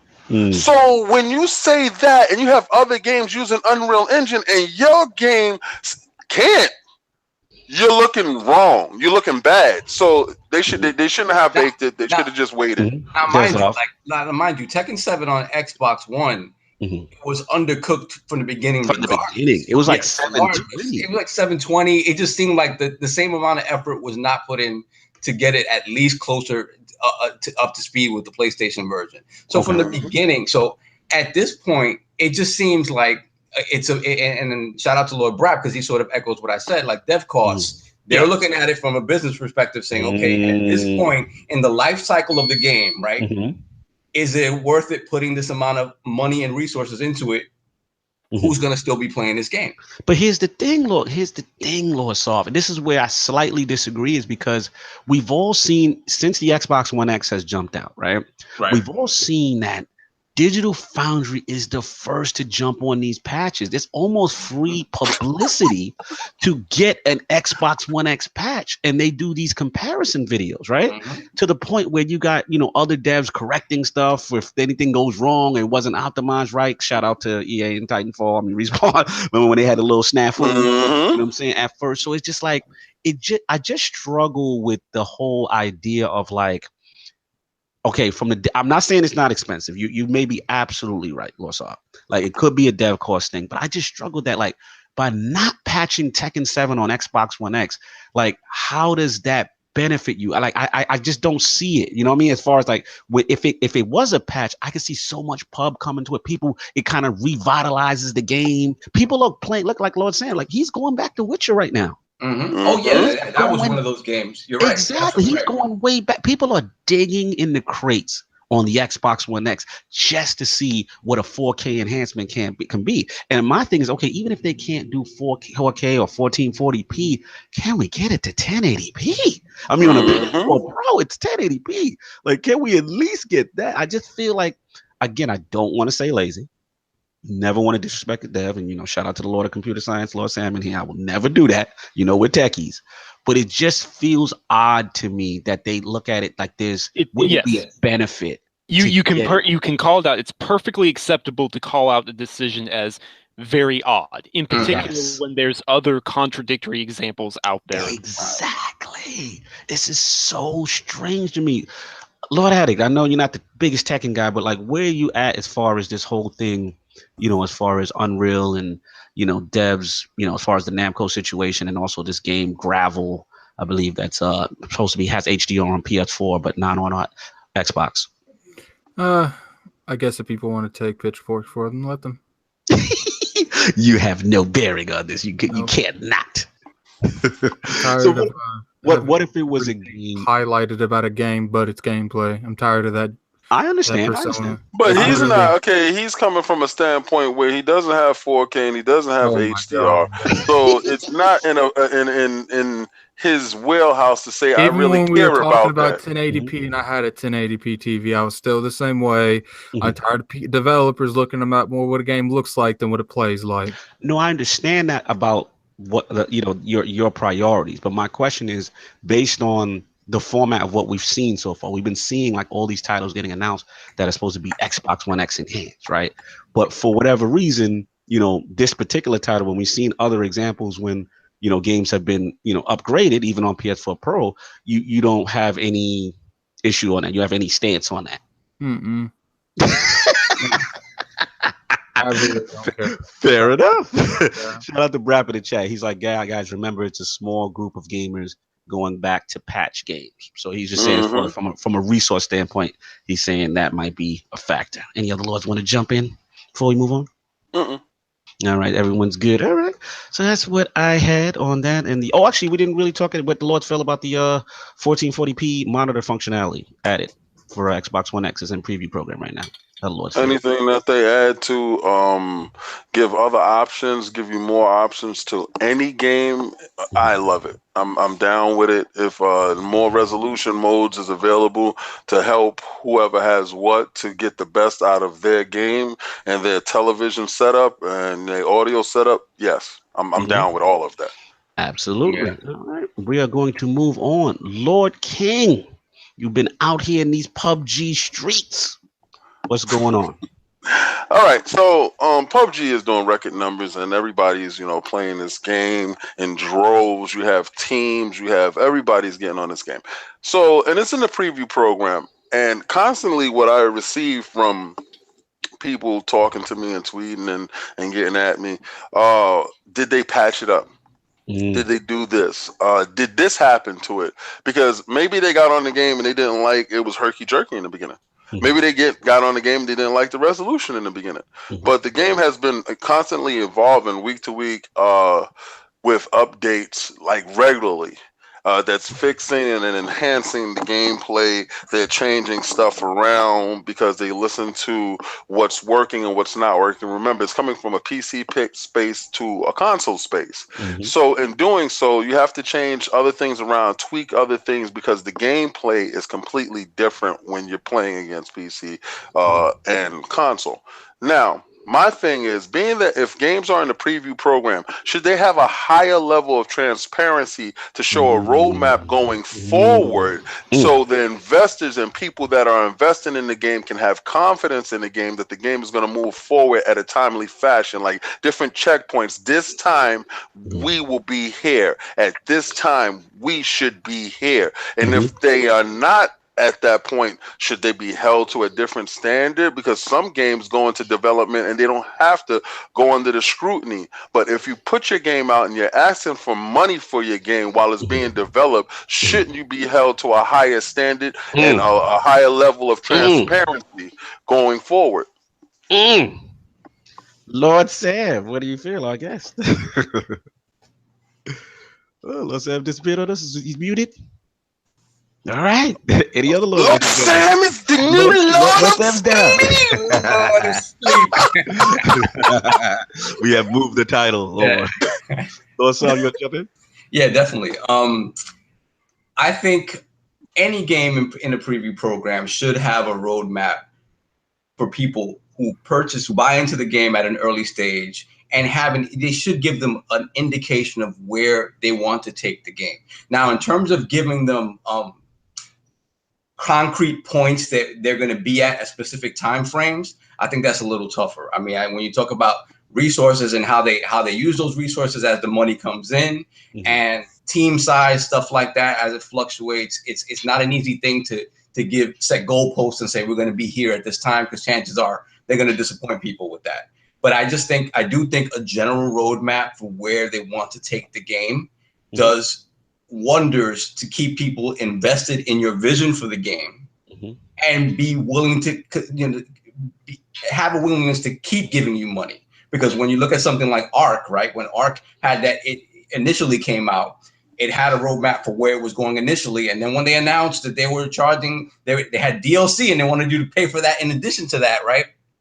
Some people went up in arms, but at the same time, it was a fork in the road from the initial roadmap that they had. So when they saw what the content was, and when they saw where they wanted to take it, obviously people were miffed at having to pay extra money for it, but at the same time, they understood that they wanted to take it to a place where they felt the players would be happy with the game, or happier with the game. So I think it's in their best interest to give as much of a detailed explanation of what they want to do with that game in the long term and where they want it to be. And I just think it gets people like King, who generally doesn't subscribe to stuff like this, it would get you more invested and more willing to drop that cash on something that's unproven. Okay, fair enough. Yeah, I mean, this is a good one. I love this topic by Lord King, because we all get into the whole game preview ethics, so to speak, right?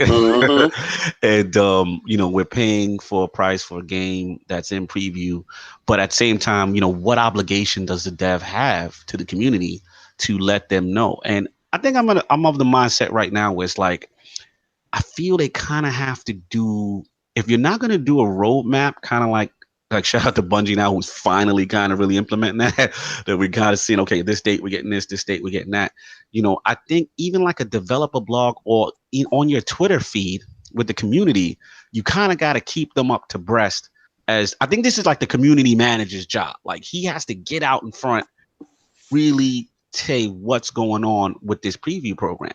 And that's just where I'm at with it, because here's my thing with PUBG. I love PUBG. My thing is, I'm with Lord King in the sense, like, what's next? What what's going to be the end game. Like, talk to me about things. At least talk to me about future plans for the franchise, for where you want to go with it. Or, hey, we experienced this. And again, it's weird to give Bungie credit right now with all the snafus of Destiny 2.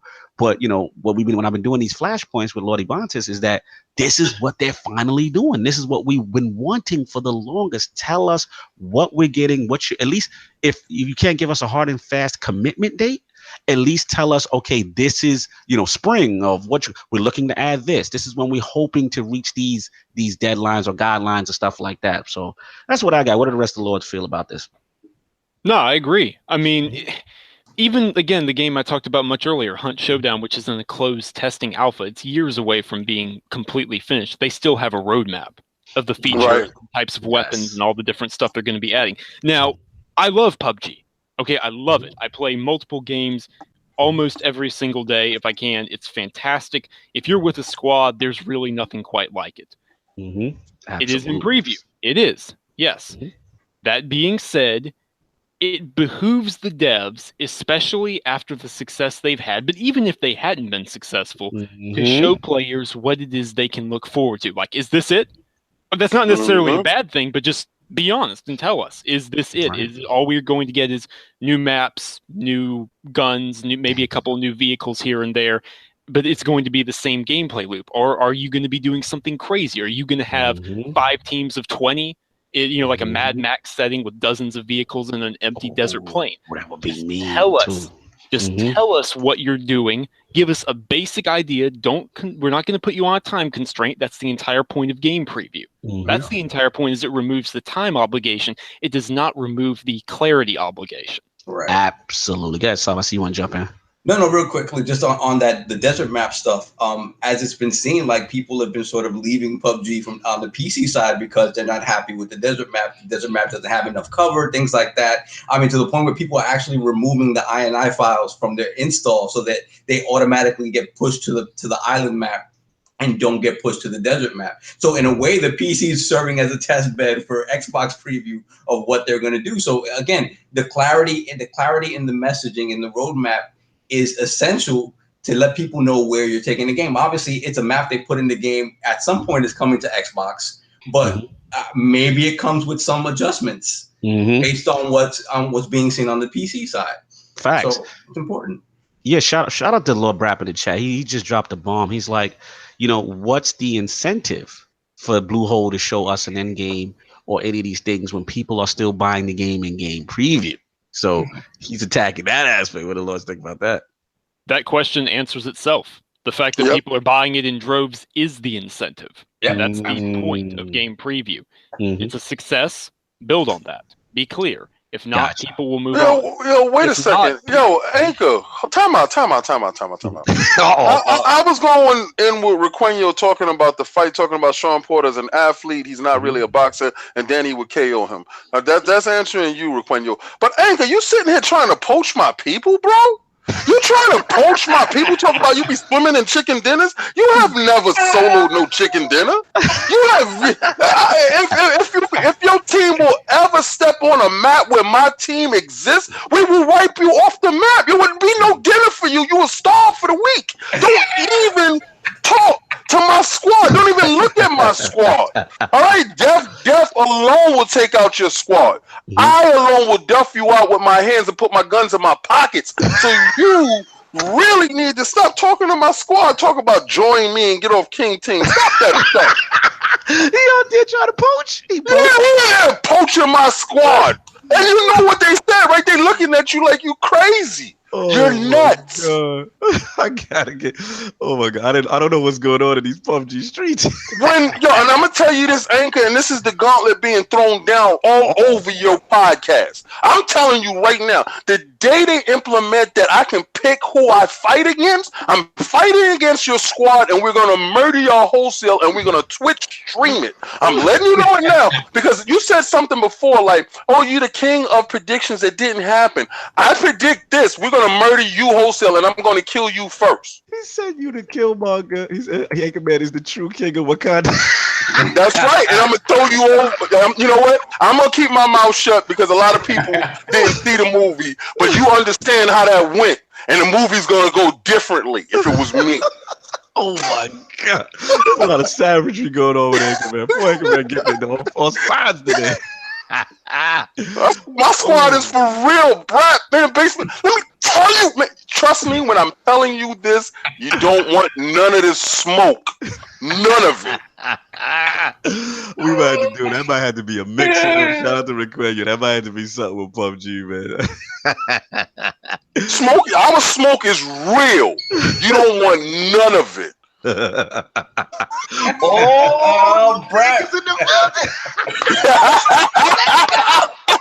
the true king of Wakanda, PUBG Wakanda is here. He ain't the true king of Wakanda. He understand that. Because all I do is.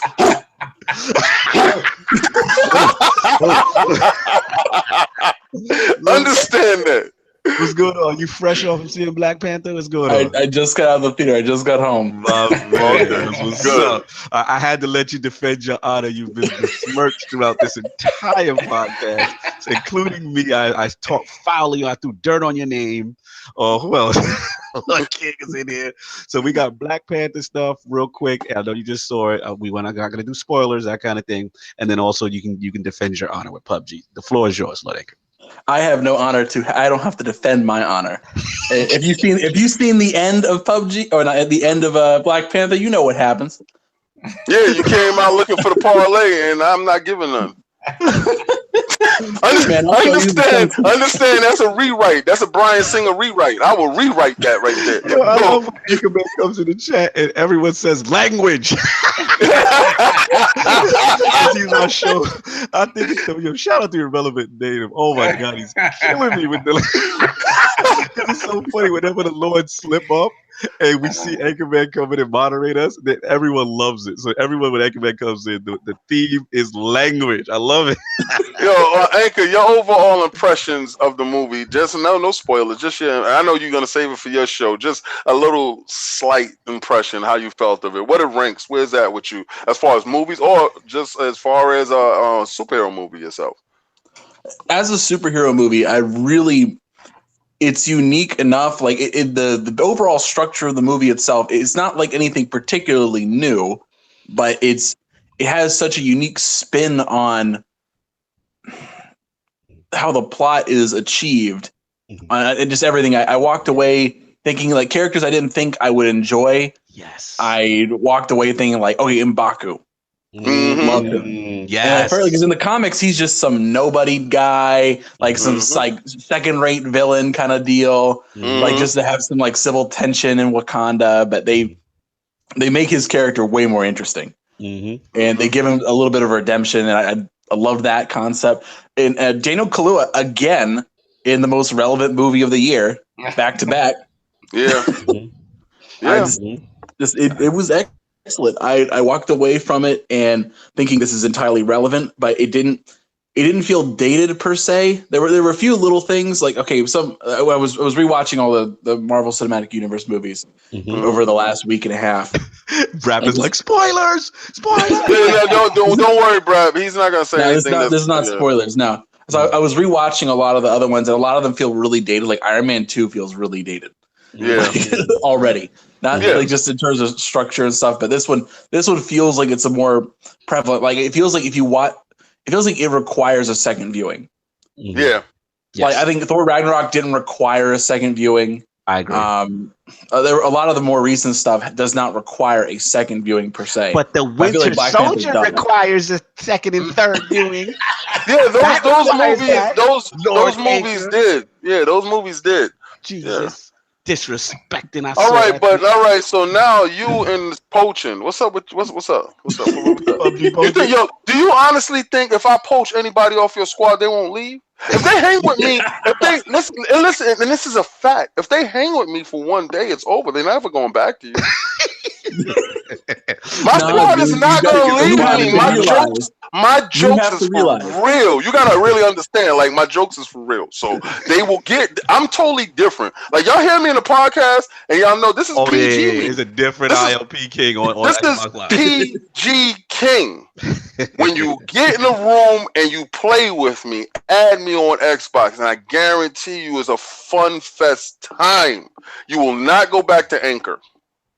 Never again. Dude. Sam can vouch for this. Sam's on the squad. Where I bet you if Sam play with me, he won't be on your squad no more. I can give that. I'll hand that out to Sam. Sam, add me. Come play with me for today, tomorrow, whenever you want, whenever you like. I guarantee you'd be like, yo, Anchor, this is kind of boring. I'm gonna go hang out with King. He's I'll put it this way: our matches are anything but boring.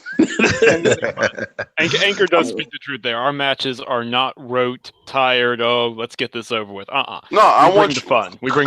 What was the one we were playing last week, or it was on Friday? It was on Friday, and we were playing one match, and this is in the same match. I think about it. I got when I play PUBG, every other match now I get disconnected from the group, so I have to drop it a little bit later, and so I have to make my way back to where the squad is. I don't drop with the rest of the squad.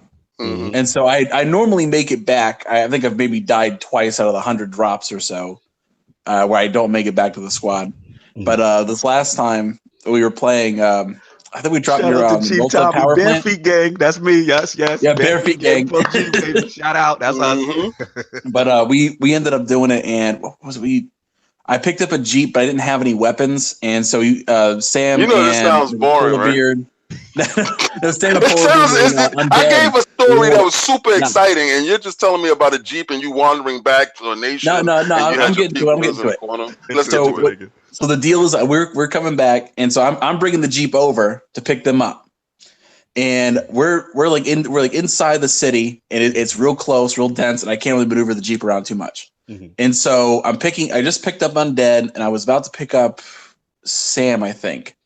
And so I see, and there's a guy right there with a AK, and he's like, oh snap! And so Undead jumps out of the Jeep. I jump out of the Jeep. Undead's trying to get position to cover. I run up to him, bare fist, and starts punching him in the face. No weapon, and he's just confused. He's like, what the hell's going on?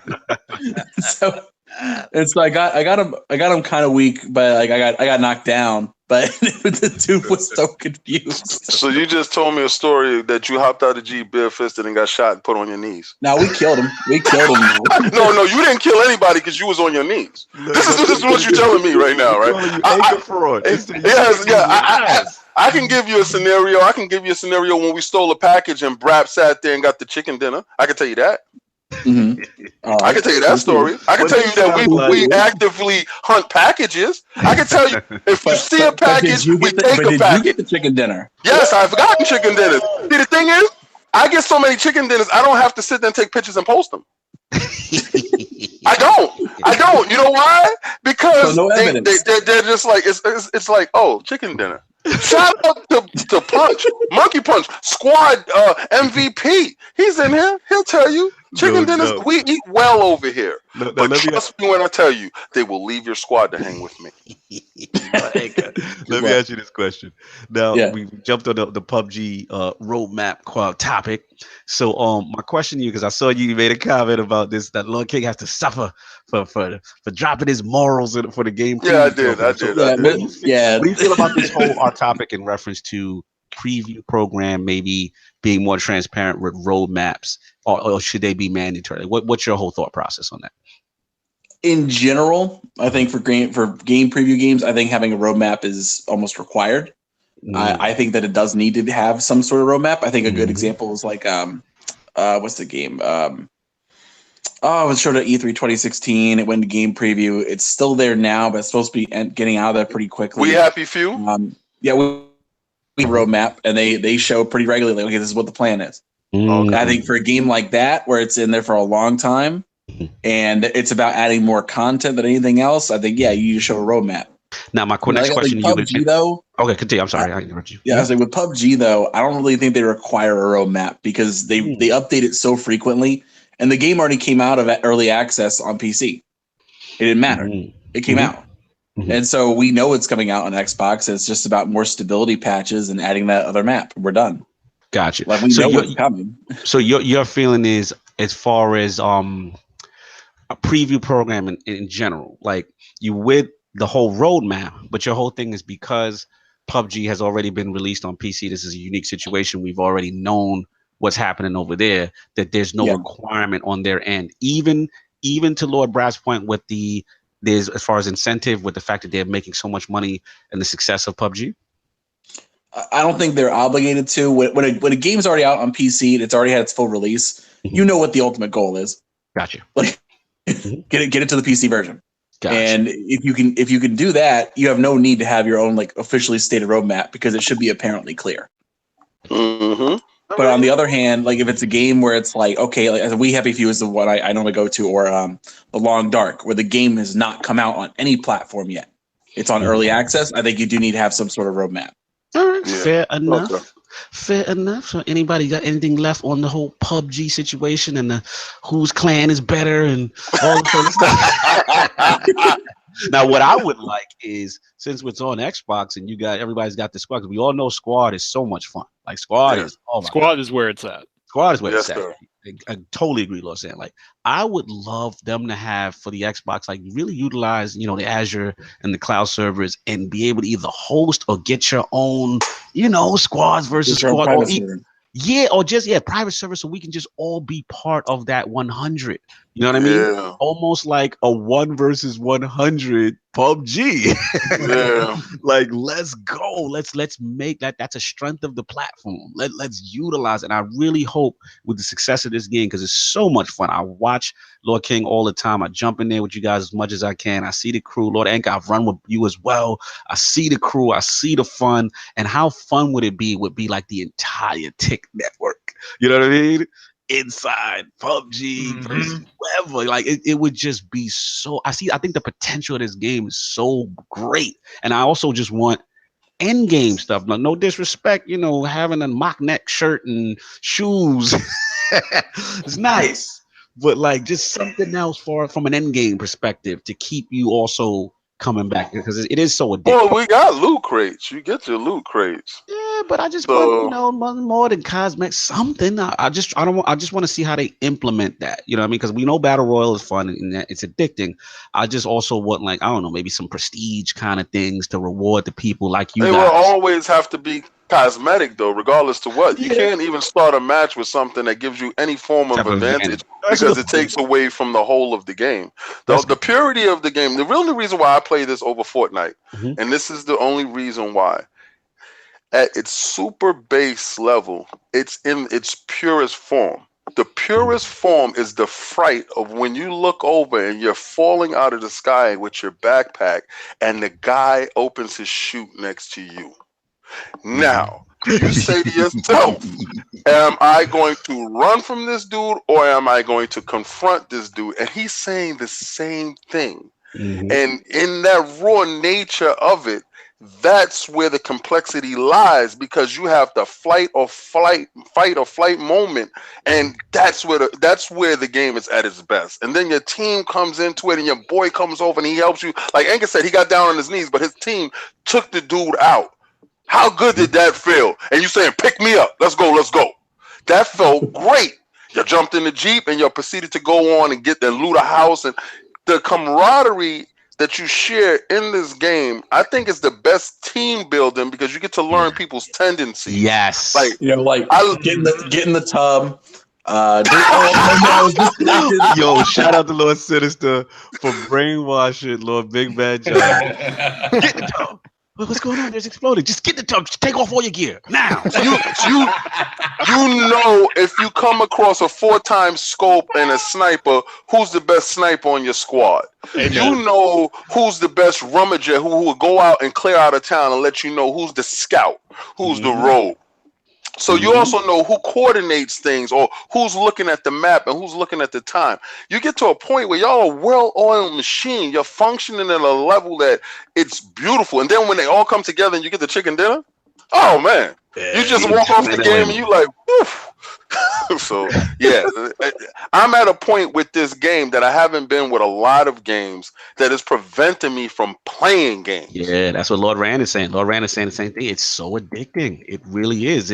And what I like about it is it's like quick bursts. You could just get in, you keep going. And even if you like I said, when we played this week with Lord Monkey, Lord Whiskey week, Lord Whiskey played for the first time. And it just dying. I heard him laughing so hard. It's just like, yo, that was wild, funny. What happened? And he played with me for the whole rest of the day. Yeah, man, absolutely. So, yeah, we all got excited about PUBG. So we're gonna move on to our last topic, Lord. All right, guys. Well, have a good night. No doubt. Thanks for later, Anchor. Yo, Anchor. I want to talk to you later about Black Panther. So me and you talk on the Xbox. Yo, that multiverse better be lit, and that them top fives better get corrected tomorrow. Peace out, Anchor, man. Love you, bro. All right, Lord Solve, you are up. What is going on with the fighting game genre? Talk to us. Yeah, so my topic is actually a topic that I poached from King from last week. King was he was gonna bring it up. He was gonna bring it up, and then he changed his mind and brought up the Google Yeti. But and then the funny thing is when he brought it up, I didn't really see anything to it. I said, "Wow, why is he mentioning this? This is kind of news to me." And like in the subsequent week, though, like more stuff has come out that it kind of makes you wonder, like, what is going on with the fighting game genre? So this is the thing with me. I want to know from you guys, what do you think fighting games have to do at this point in time in order to stay relevant throughout the market? Not necessarily to the hardcore. The hardcore is going to stick to the fighting game genre. The fighting game genre is niche, but at the same time, you still have your hardcore that are there. But at the same time, when you see different models now, especially like with the news that For Honor is continuing to thrive after a lot of us thought that game was dead. They're on season 5 of content, and they have a number of players playing that game. And then when you look at the true fighter, but the one-on-one aspect is the star of that game, though, right? Besides, but it's an engagement game. True. You can choose to engage or not engage, and you can engage where you feel like you're at an advantage type of engagement. Well, that's part of my question, though. That's part of my question. Do you think a traditional fighting game has to do that sort of stuff to stay relevant, especially amongst people that are not the hardcore? Does it need that sort of like, that sort of grindy sort of loot thing that these games have in order to stay relevant with people that are not hardcore fighters? And I say that because like some of the stuff that King was going to bring to the table with Dragon Ball Z fighters kind of losing 80% of his player base on the PC, right? And there could be varying reasons for that. The recent news with Marvel vs. Capcom Infinite, where it was omitted from the Capcom World Championship Tour. It's omitted from EVO. And the word is that it's going to be removed from digital marketplaces by October. So, the game is essentially an unqualified flop. Especially for that series of games and how well they've done in the past. And then again, and in contrast, you look at For Honor, a game that people thought it had a nice little push at the beginning. It sort of fell off, and they just keep supporting it. Right, like I said, they're on season 5 of content, and the player base just keeps growing. So what do you think has to be done with fighting games in this day and age to continue to keep them relevant? And this is good. This is a good question. I will let somebody else jump in first because I had information privy. That's why I was bringing up the topic. I had the information on the 80%. I had the information on the Evo. I had all the information on the fighting genre within itself on a super decline. It has actually dropped 50%. From previous years. So that's the only reason why I was bringing the topic up, and being that it was near and dear to us Iron Lords, our heart, because that was our crux of Saturdays. That's our foundation. Fighting games are our foundation. I would like other people to go first because I have 2 examples of what's a complete failure. Absolutely. Okay. Lord Sam, jump in, bro. All right. So very quickly, I think personally that there's a few little tweaks that can be made here or there, but ultimately for fighting games, it comes down to the same 3 words: content, content. Yeah. Content. Facts. Accessibility is a factor. Don't get me wrong. A lot of people are sometimes put off by fighting games because they're afraid to jump in. But really, even more than that, it comes down to how much content is being added. That's why For Honor is a very relevant example, because that game has stayed strong. It has over 1 million unique players on all 3 platforms every single month. Because they keep on adding more content. They keep on having more seasons, more characters, more maps, all this different stuff that they add. Another big success story is Killer Instinct. That's been a very, very big success. Started off a little slow. Don't get me wrong. It had some quibbles and weebles and all that in the beginning, but they added content. They added characters. They added the Shadow Lords mode, then the story modes, and all this other stuff. I believe it's had over 9 million, 10 million players, something like that. It's still going strong. So conversely, look at the games that aren't going strong. They don't have a clear roadmap of what content's going to be added. They don't have a lot of stuff, for people to do at launch. Good point. That's where they're suffering. Not to cut you, you're nailing it, Lord Sam, because look at what's going on with Injustice, right? Teenage Mutant Ninja Turtles got people going crazy right now. At least what I see. I don't know how the sales numbers are, but I see the level of engagement. I see the level of excitement when they seem to drop this continually great content for the game. Right, absolutely. I definitely saw way more interest in Injustice 2. I mean, after the initial hype month, obviously, May last year, but after that, the most I've seen anyone talking about Injustice 2 is when the Teenage Mutant Ninja Turtles were announced for it, which is fantastic. That gets people talking. That gets people interested again. Absolutely. Lord King, looked like you wanted to attack this thing. All right. Well, what I've noticed, because when I played Marvel vs. Capcom Infinite, I thought it was amazing. But what I saw was a severe lack of loved characters, and that goes into the owning of the IPs. When you have omitted X-Men, which had been a staple of Marvel vs. Capcom before. When you remove Wolverine and Cyclops and Gambit and certain characters, you take away people that worked and cultivated those characters and built off of those characters and was looking forward to it. So you took away sales. When Disney owns Marvel but don't own Fox, this is where licensees and problems and stuff comes in. That's where that game failed. So had that game had the original roster of characters, everyone that they were able to use, over 50-something characters, X-Men involved and everything, I think the game would have been a lot more successful because the storyline was great. Injustice, this is a way of seeing that they have no problem with getting content and characters and pulling from this place and Hellboy from over here, adding more DC characters like the Atom from over here. Then Teenage Ninja Turtles were a complete surprise. So you was like, I definitely have to get this DLC because I've never seen them in a fighting game that was realistic to this point. Fighting Superman, Ninja Turtles fighting Superman. Did you someone put a screenshot I retweeted? They did a shell shock of all 4 Turtles like smashing Superman. Yes. I was like, yo, I was tempted to get the game just off. I was like, yo, that looks crazy. I played it this week and I did the move and it was great. It's like Lord Sam says, content. And when you give a clear roadmap to what's going to come out, and people can invest in DLC, because DLC is definitely the wave when it comes to fighters.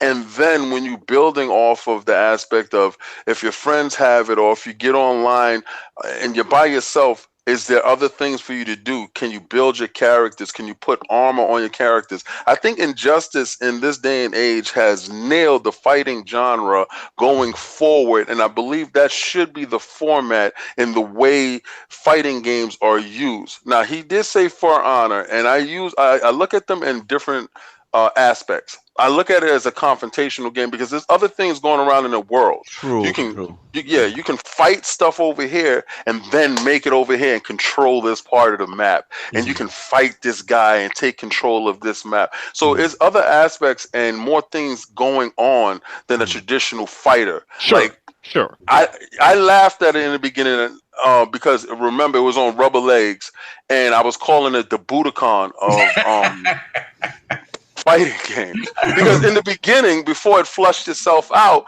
and it showed that it was able to stand the test of time, it was Budokan. Budokan was nice. Oh my god, the Budokan out of right. We loved Budokan, but it was Budokan. Oh my but god.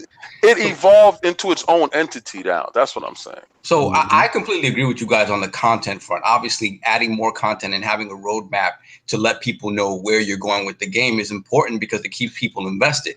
My thing is that, do you think to continue to have the genre expand and be and opened up to more people that normally wouldn't be in interested in that genre, and in turn expanding the appeal of the genre in general, do you think that they have to start doing something like in the vein of a For Honor, where they create that sort of living environment around the game rather than just like?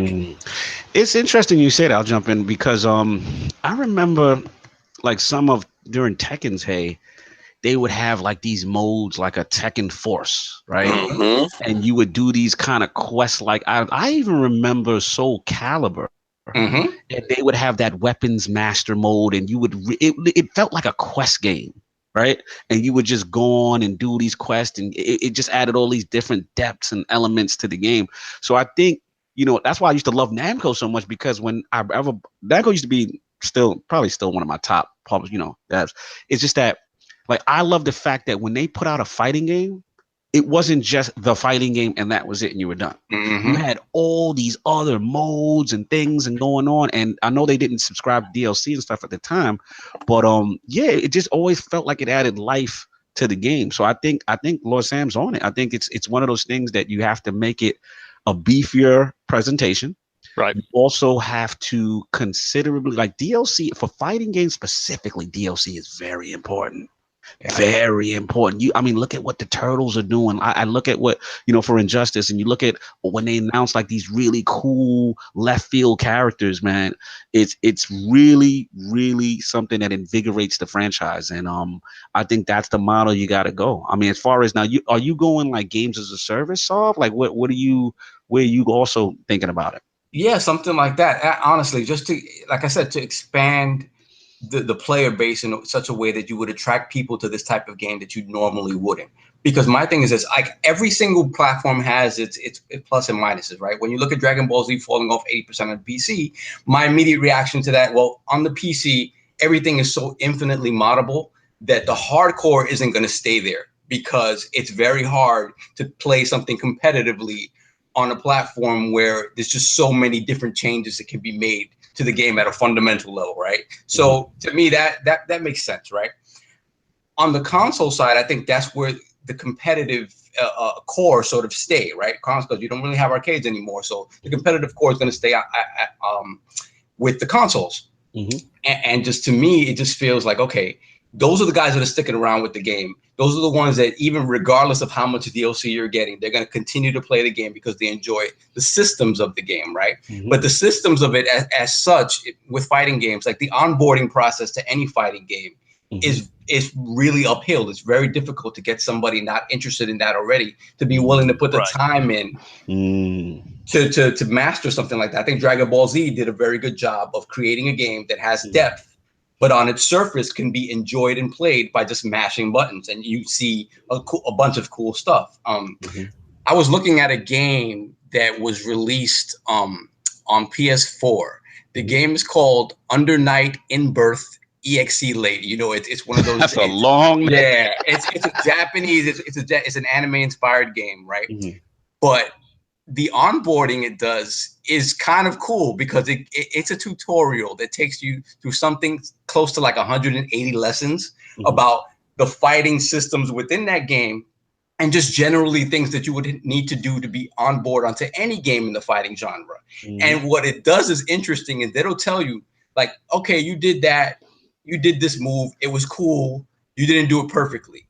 You're not quite ready to take on somebody one-on-one. It tells you, like, you suck. You need to keep improving at it. But at the same time, it's holding your hand in the process. So again, it's things that these games need to do to sort of bring people in and keep them from being afraid of the mechanics of a fighting game, right? And way back when I talked about that game Rising Thunder that Seth Killian was developing that kind of got nixed when they got bought out, but it was a game that required very little input, but again had depth in terms of you knowing these characters, what canceled what out. So there was still depth there, but the onboarding process in terms of systems and learning, quarter circle forward, half circle forward, stuff like that wasn't there. If it was there if you wanted it, but you could just play it very simply. And again, to me, I think the fighting genre, if it wants to expand and not continue to kind of be on this, this slow downward trend, I think it needs to start thinking about how they do that. I think it's going to be interesting to see what Soul Calibur does this year. So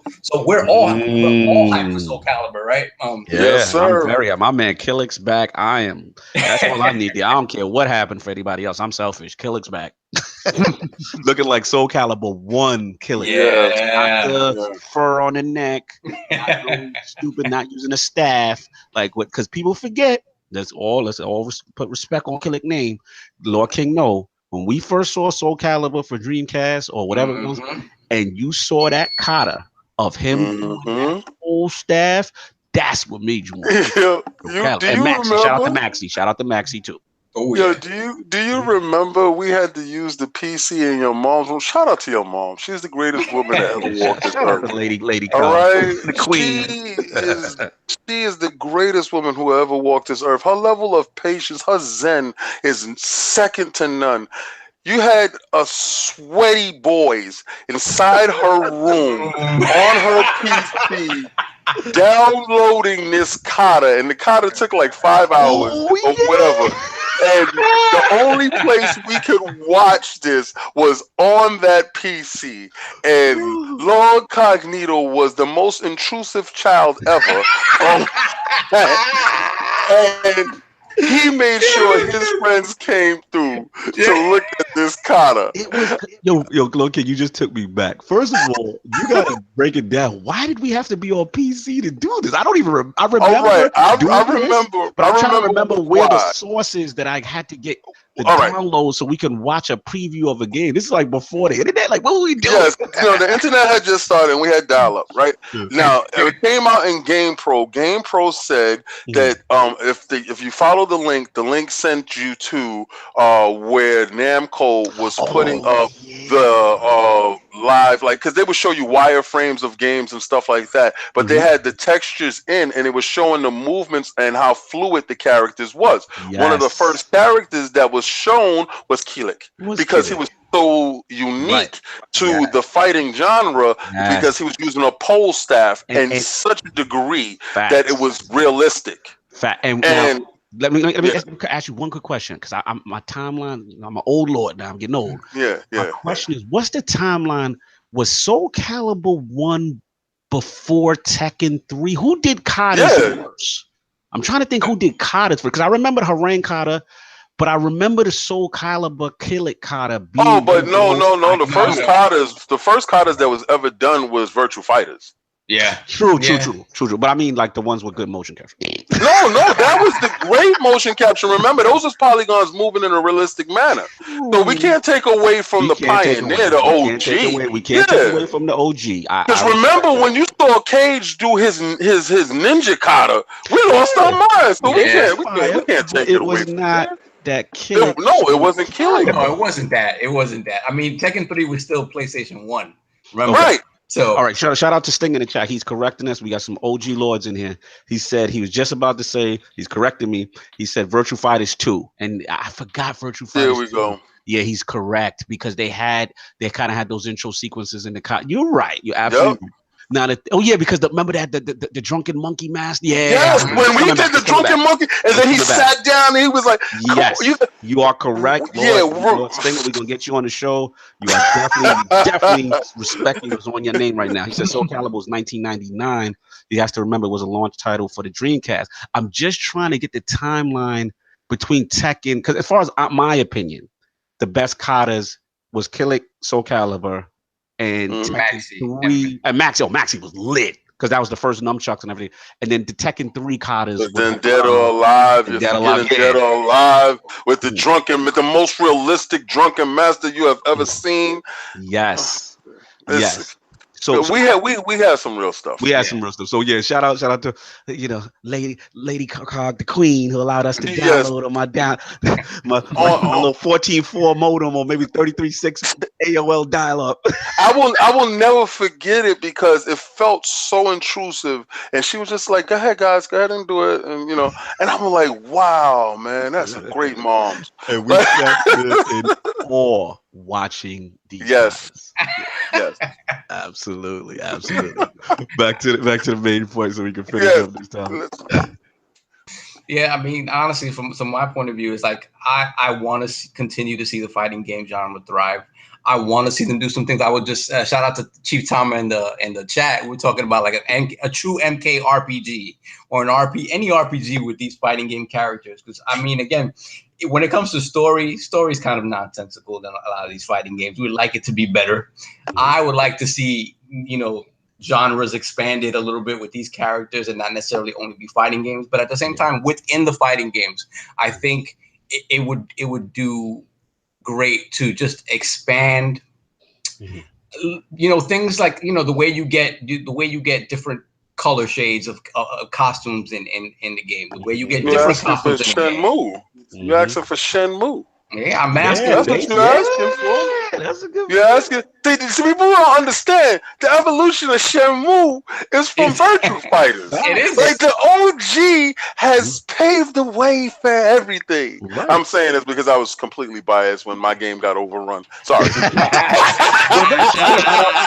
Shout out to Chief Tommy. I mean, he mentioned in the chat earlier. He was like, an open world fight game, but in theory, Shenmue was that. That was that. Yes. Shenmue was the first. Absolutely. It'll be interesting to see. Hopefully, it comes out this year. And we'll see. But to see what the evolution. I know. Hopefully. But I heard they got Lord Sam. Correct me if I'm wrong. I heard did they get a new publisher? For Shenmue?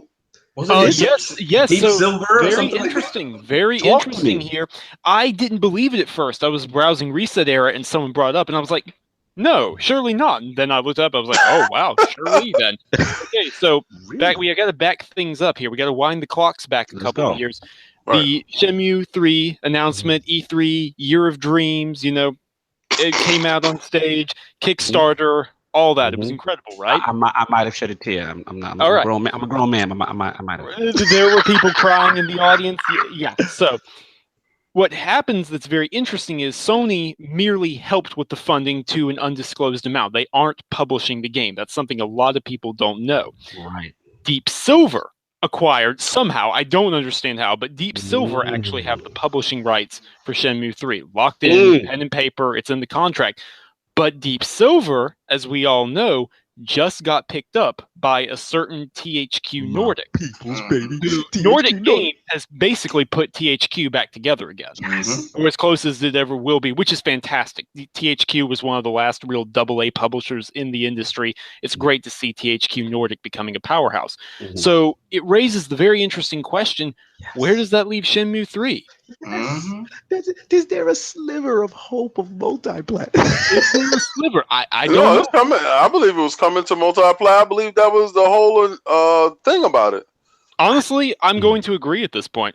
I do not think at launch. I don't think there's any way it happens at launch, but I think 6 months, 12 months, 18 months after it comes out, you'll see it making its way to other platforms. Oh, man, that would be huge. This is a huge nugget that you're dropping, Los Angeles. I would tend to agree.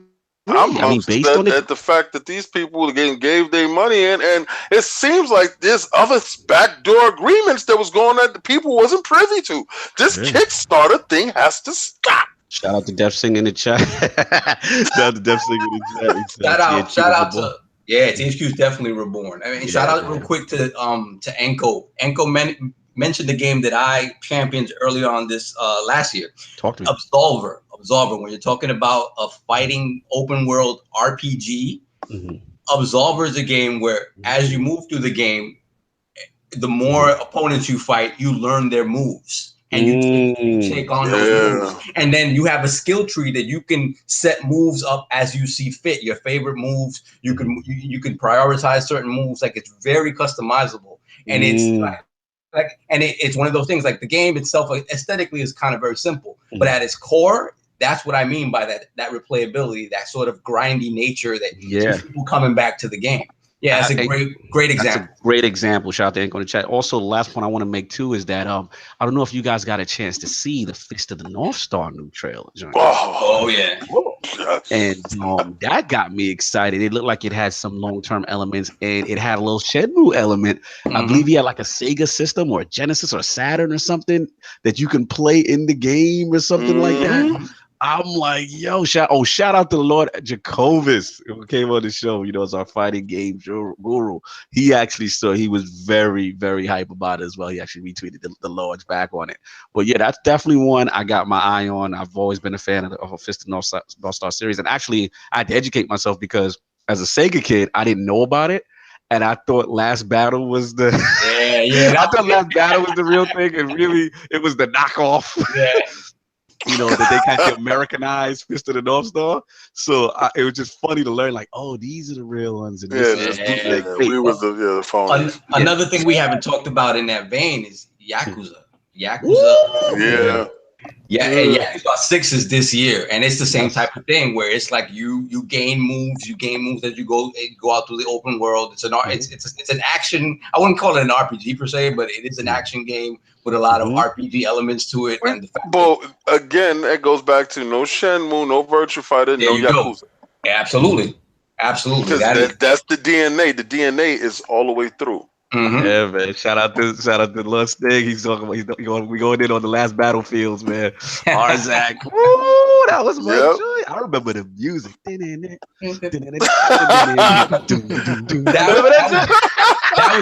was when you fell in love with the cover art of the box and you thought that was the game, and then when you played and then you turned it on and you was like, no. 16-bit graphics.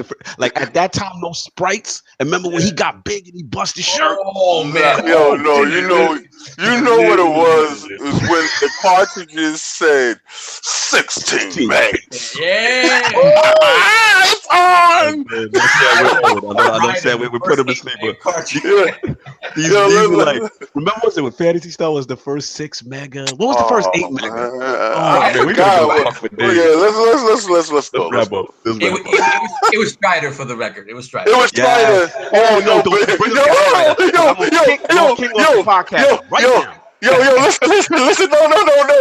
We can't go no place. Time out. Let's go.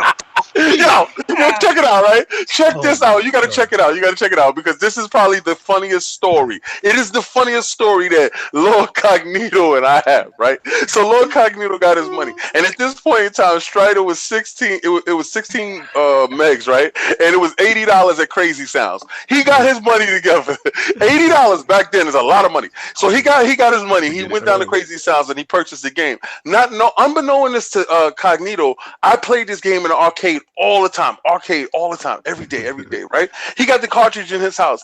The second he put his cartridge in, I was like, "Can I play?" He's like, "Yeah." I ended his game. Right? Listen, the first day I purchased it, Lord Sam. I didn't die. I ended his game. I on the first character, first man, ended his game. I was like, all right, I'm out of here. Catch you later. It was payback. It was payback because he got me back there. Let's give the context. Because he had Neo Geo and he had Fatal Fury. And that game in his time was extremely hard, right? So I used to pick Andy Bogart and cheese one move. It was tell him I paid $250 for this cartridge. And he came over to my house, and I told him Geese Howard is probably the hardest character ever. I can't beat him. Geese Howard, who is in Tekken now. I'm sorry. Go ahead. No, continue. I'm sorry. I interrupted you. Go ahead. He proceeded to cheese him with this stupid ass elbow, and and made my $250 cartridge irrelevant and left my house and said, "Man, you don't gotta walk me halfway home today. I'll catch you, man." Yeah, I slammed my house door in disgust. And I plotted my comeback. This is why in my house the rule was steadfast. Yes. I buy the games, I play them first. Yes. Kaibatsu knew you do not touch that game. You do not remove the shrink wrap from that game. Because I know if he gets his hands on it, it's a wrap. I knew it. No. Yeah, man. Lord Sam, like it was like a rite of passage back in these eras. Right? You bought these games, 16, but whatever the rule was, you invited your friends over to see the game, but there was unwritten rule that as a friend that is being allowed to see said game, you are not allowed to finish it in that place. And you're not allowed to say anything negative about the game. Because remember, that person just spent their hard-earned money. We went to the mom and pop store, we bought the cartridge, we came home. It was more, over there. Especially the rule was the debut of a brand new system. Like if you purchased a brand new system and they're inviting you over their house to say, "Hey, check out my Atari Jaguar." Check out the system that may not have been that appealing, but check out my new Street Fighter Japanese cartridge that I spent $250 on, and he brings some ponytail wearing kid into my establishment who said it's not arcade perfect. I looked over at Lord Cognito and said, "Remove him from my presence now before I kill you." That was the rule. You couldn't do it. Like, you just couldn't do it. The Lord have we have stories for days. What about the guy? Who is the guy that kept screaming, "Son Calibur"? I can't even remember. It's been so long. Oh man, we gonna wrap this thing up, man, because we've been going on. I'm gonna save the Destiny narrative stuff for Flashpoint, because we all know what's going on in Destiny. But we gotta do what you could ILP poll this week, courtesy of Lord Addict. He had to get out of his PC, unfortunately. Definitely crapped out on him, so we gotta give our condolences to Lord Addict's PC. Hopefully he gets his stuff together. But with the successful release of remakes and remasters like Shadow of the Colossus and Last of Us 2, should these types of titles warrant a review? The choices are: A, yes, they should be reviewed again on its own merit. B, no, only review the tech advancements and improvements. Or C, I don't care, I hate all these cash grab remasters. That is the question. Those are the choices. We will put this up, so please rock the vote. Hit the ILP Twitter post tomorrow when it goes up. Lord Sam, absolute pleasure to have the Lord Editor, the Dire Wolf, the Geralt of Rivia at the round table back again. Where can the people find you, and what else do you have going on? Well, first off, thank you for having me on here again. My official debut as part of the Inner Circle Games Network. It was fantastic. We will absolutely have to do it again sometime. We're going to have to hit up some PUBG and other games together. All of us, I think we can all agree.